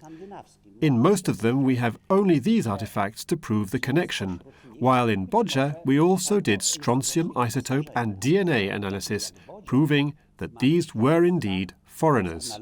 To, co mówiłem, strontu, izotopu strontu, poprzez DNA analizy, że to są ludzie z zewnątrz. The coins from Germany and England found in the graves are key in dating the cemetery to the late 10th and early 11th century, the period of the rise of the very first Polish kingdom, founded by King Mieszko of the Piast dynasty. In Poland, the Viking remains seem to indicate that Scandinavians had more influence on local politics than was thought before. In my opinion, Vikings, I mean Vikings from Kiev, Rus Kiev, the ones who built Viking Russia, came down the Vistula and Buk to Mazovje and Wielkopolska, where Poland began. We owe them the origins of the Polish nation. I don't mean they built it, but they sparked it off. Their impact was key. They brought the know-how and sowed the seed of our country in these territories. I mówiąc krótko, im zawdzięczamy powstanie państwa polskiego. In the 10th century, the tribe of the Poles, which inhabited central Poland, began expanding at the expense of other Slavic groups. The dynasty of the Piast, say Polish sources, began with a simple trader. But the first king, Mieszko, a pagan, united all the Slavs of central Poland under his rule. However, his daughter married the Danish Viking king Sven Forkbeard, and his granddaughter Sviatopolk, son of Voldemar or Vladimir of Kiev. Understanding this coincidence is at the heart of the debate about Viking influence in the founding of Poland. Coraz więcej jest znalezisk archeologicznych, chociażby ta Bodzia, prawda? Bodzia. We find more and more sites. For example, Bodzia. For me, Swatopelk was buried in Bodzia. Russian Swatopelk, who was married with the daughter of Bolesław Chobry. I'm sure that the objects which were found there and the way the grave was organized show that it was a Scandinavian Norman burial with a little influence of the West. A zatem można powiedzieć, że jego pozycja jest tu szczególna. Więcej danych pozyskaliśmy. We gain more information by analysis of other finds. He had a warrior's belt, and at the end of it was the so-called bident, with a cross. The bident is the sign of Rurik's line, and the cross means that there was some connection with Sviatopelk, called the Accursed, who was the son-in-law of our king, Bolesław Chobry. Świętopełka, zwanego Przeklętym, który był zięciem naszego króla Bolesława Chrobrego. The movement of peoples up and down the rivers of Central and Eastern Europe proves that the Vikings were not constantly at war with their neighbours, and may even have provided just the military element of this multicultural society. We made several interesting discoveries which show that people from these territories had contacts with steppe peoples, mainly the Khazars. In the second and third rows we find burial chambers with characteristic niches. They are not regular as in the first row, but they have this kind of niche. These graves with niches are characteristic of the steppe people. Very often we find this kind of grave in Khazar culture. Key artifacts of the excavation at Trousseau are exhibited in the small museum in Elbląg. The scales are particularly significant, as the Vikings valued their goods in weights of hack silver, coins, jewels, or other objects that could be re-smelted into ingots. Combs were a favourite Scandinavian ornament, and women wore necklaces made from glass beads imported from Constantinople. Other artifacts that confirm the prevalent Scandinavian culture in Trousseau were the amulets, especially this Valkyrie, a protector of Viking warriors. Był wymieniany bodajże na trzecim miejscu po. Amber was in the third place of the most desired things, just after slaves and swords. So amber was very popular in that time. Amber was exported in trade networks which Vikings created in the Baltic Sea. Amber was abundant along these shores, and there was a strong market in the south for this precious resin. It was worked and made into jewellery here. However, there was an even richer item to trade. The river systems of Russia and Poland sliced through land inhabited by Slavic peoples.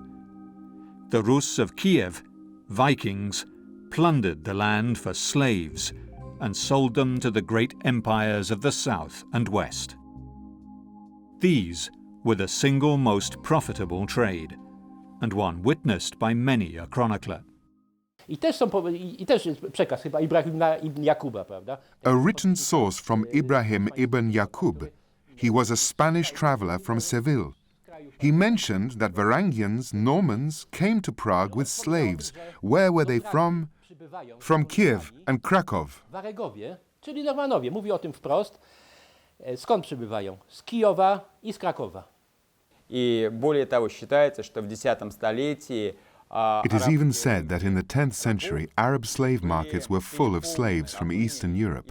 Several million dirhams were exported from the Caspian Sea towards Europe. несколько миллионов серебряных арабских дирхемов. Slaves, furs, amber, and walrus ivory flowed into the markets of the Mediterranean and Central Europe, down the rivers of Russia and Poland. The kings in Kiev had almost exclusive access to the richest cities in the world. The Kiev Vikings, known here as Rus, raided and traded down this river, whose dangerous rapids earned a fearsome reputation. They were navigable only with the high water. In the summer months, cargo had to be carried around them, making traders vulnerable to attack from fierce nomadic tribes, such as the Khazars, Bulgars, and Pechniks.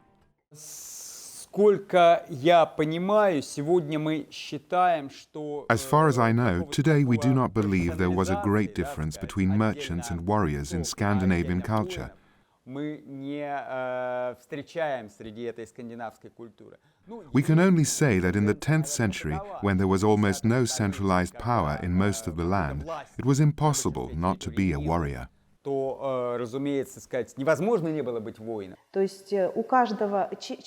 Often in the Scandinavian graves, we find, for example, not only weapons, but also scales and some silver to allow this person to be a trader. So it's hard to say whether they should be defined as simply Scandinavians or Vikings. In the space of 20 years, the Viking warriors and traders had penetrated deep into the Russian plains and forests, building camps and trading posts along the rivers, and reached the Black Sea. After they struck a trade deal with Constantinople, they gathered yearly convoys of ships here at Kherson, still a thriving Black Sea port, and sailed to the great city. None of this would have been possible without the Viking ships, such as the ones uncovered on Saaremaa Island. They were light, shallow-keeled, and fast, good for attack and for trade. Jan Biel is the curator of the Viking Ship Museum in Oslo, and the foremost expert on Viking ships. Vikingskibene forsynede skandinaverne med en mobilitet som The Viking ships gave the Scandinavians a mobility that was unique at the time. Fordi at skibene blev bygget så lette. The fact that the ships were built so light, that they were so fast and so seaworthy, made it possible to conduct a type of warfare that was very difficult for the European kingdoms to handle. Som var vanskelig at håndtere for kongedømmerne i Europa på den tid. Modern replicas suggest Viking ships could reach top speeds of 20 to 25 knots, though on longer trips it is expected they moved more slowly, at about the 3 to 6 knot range. The Vikings built many kinds of ship, both for war and for transport. Having said that, there are also many myths about the Viking ships and their use, and one of the hardest myths to defeat is that the Vikings travelled with their ships up the Russian rivers all the way down to the Black Sea and the Caspian Sea. We have no evidence that this happened. On the other hand, we do have historical and archaeological evidence that they used to change their means of transport on the way into something suitable for the area and landscape that they were travelling through. The great trade expeditions from Kiev to Kherson and beyond involved a complex network of bases. With high water, the ships could withstand the rapids, while with low water, the traders carried their goods on horses and reloaded boats downstream for their onward transport to Kherson, where seagoing ships would await them for the journey to Constantinople. Once they arrived at the water systems leading down to the Black Sea or the Caspian Sea, then they would start sailing again.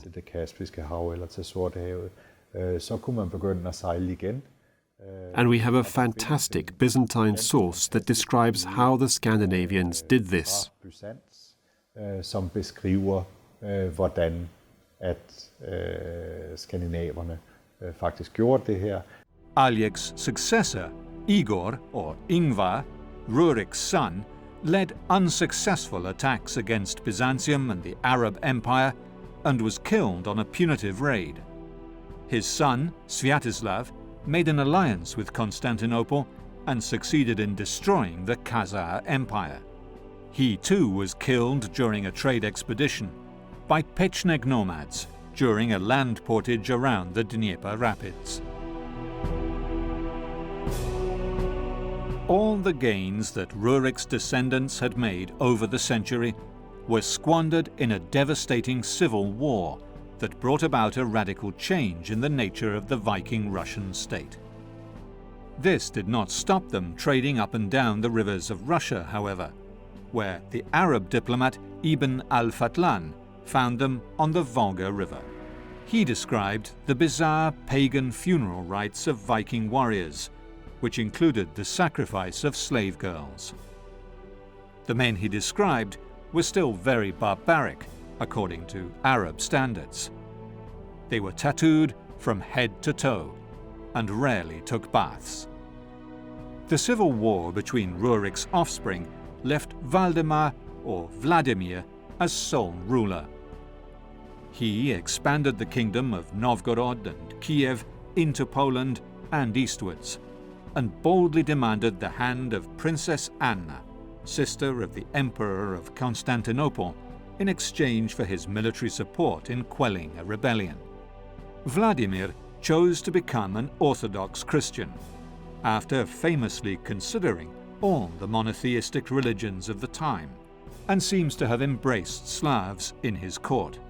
Vladimir's illegitimate son, Sviatopolk, married into the Polish royal dynasty when he was exiled from Kiev on the succession of Yaroslav the Wise, maybe the greatest Viking king of Russia. The fates of the royal dynasties of Denmark, Norway, and Sweden passed through the plains of Russia and Poland. Slowly, over time, although the first Christian Viking king of Russia, Vladimir, and his successors continued to draw on Scandinavia for military manpower, the cities became more multicultural. В течение 9-10 столетия мы не видим. However, we don't see permanent conflict in the 9th and 10th century. It is probable that the local population was Slavic in certain areas and Finnish in others, and the Scandinavians occupied certain niches. There is no indication that the traffic and trade of silver and furs occurred outside Scandinavian culture. Меха вне скандинавской культуры. Later, the Vikings and the Scandinavians were assimilated into the local population. So as time goes by, their influence becomes imperceptible. They become the local population as much as the Slavs. They get married and have children, and are no longer distinguished from the local population. This also involves the ruling class at Rurikovo Garadiše, where we find artifacts dating to as late as the 15th century. However, Scandinavian remains go back to the 11th century at the latest. The goods bought in these and other territories found their way to the great Scandinavian market towns of Kaupang near Oslo in Norway, Hedeby in Denmark, and Birka in Sweden. Here in Kaupang, the archaeological remains show a flourishing trade between the farthest northern seas and the two capitals of the Mediterranean world, Baghdad and Constantinople. In 2004, the shores of what was once Constantinople revealed a whole port with sunken ships of the time the Vikings were trading there. The goods brought back from the Greek world were not only silver, but also silk, fine beads, and jewels. The flat-bottomed Viking ships would have been docked alongside these typical Mediterranean craft, as traders mingled in the markets of the empire's capital before the Scandinavians undertook the long and perilous journey northwards. As the market towns grew, so did the wealth of the chieftains who controlled them. They enhanced profit through trade by the exertion of military might, striking local alliances, where necessary even through marriage, to ensure the flow of goods to their own markets.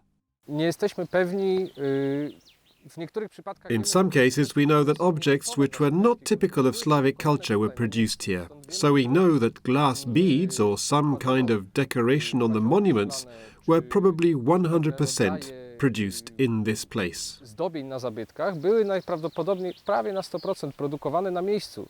Volyn is believed to have been the base of the so-called Jomsborg Vikings and was one of the richest towns in the Scandinavian sphere of interest, although firmly in the Slavonic ethnic area.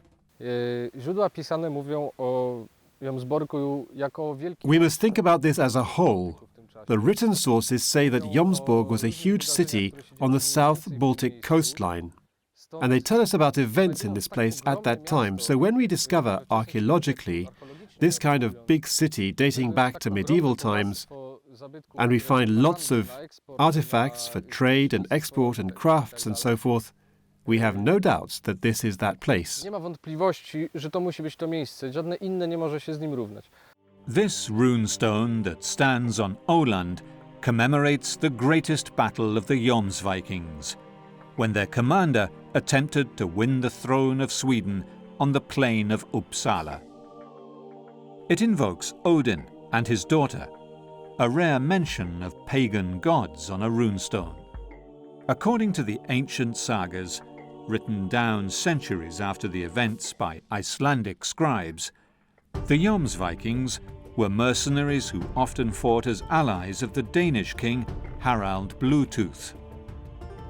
Some may well have also been of Slavic origin.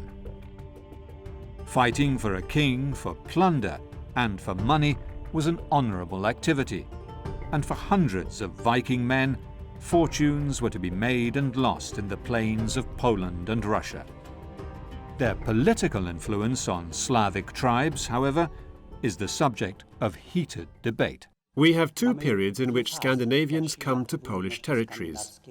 In the late 9th century and early 10th, they were settlers, people who live in houses as part of a local community. And here we find equipment which is typical for people who do not take part in wars.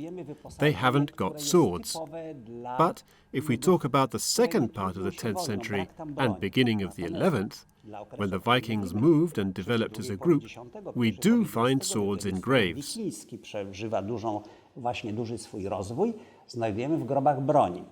Although Moravian influences in building the Polish state were also strong, King Mieszko I of Poland married his daughter to the Danish king Svein Forkbeard to ensure that the Scandinavians continued to exert their power in this area, possibly to counter the spread of the Germanic Empire eastwards.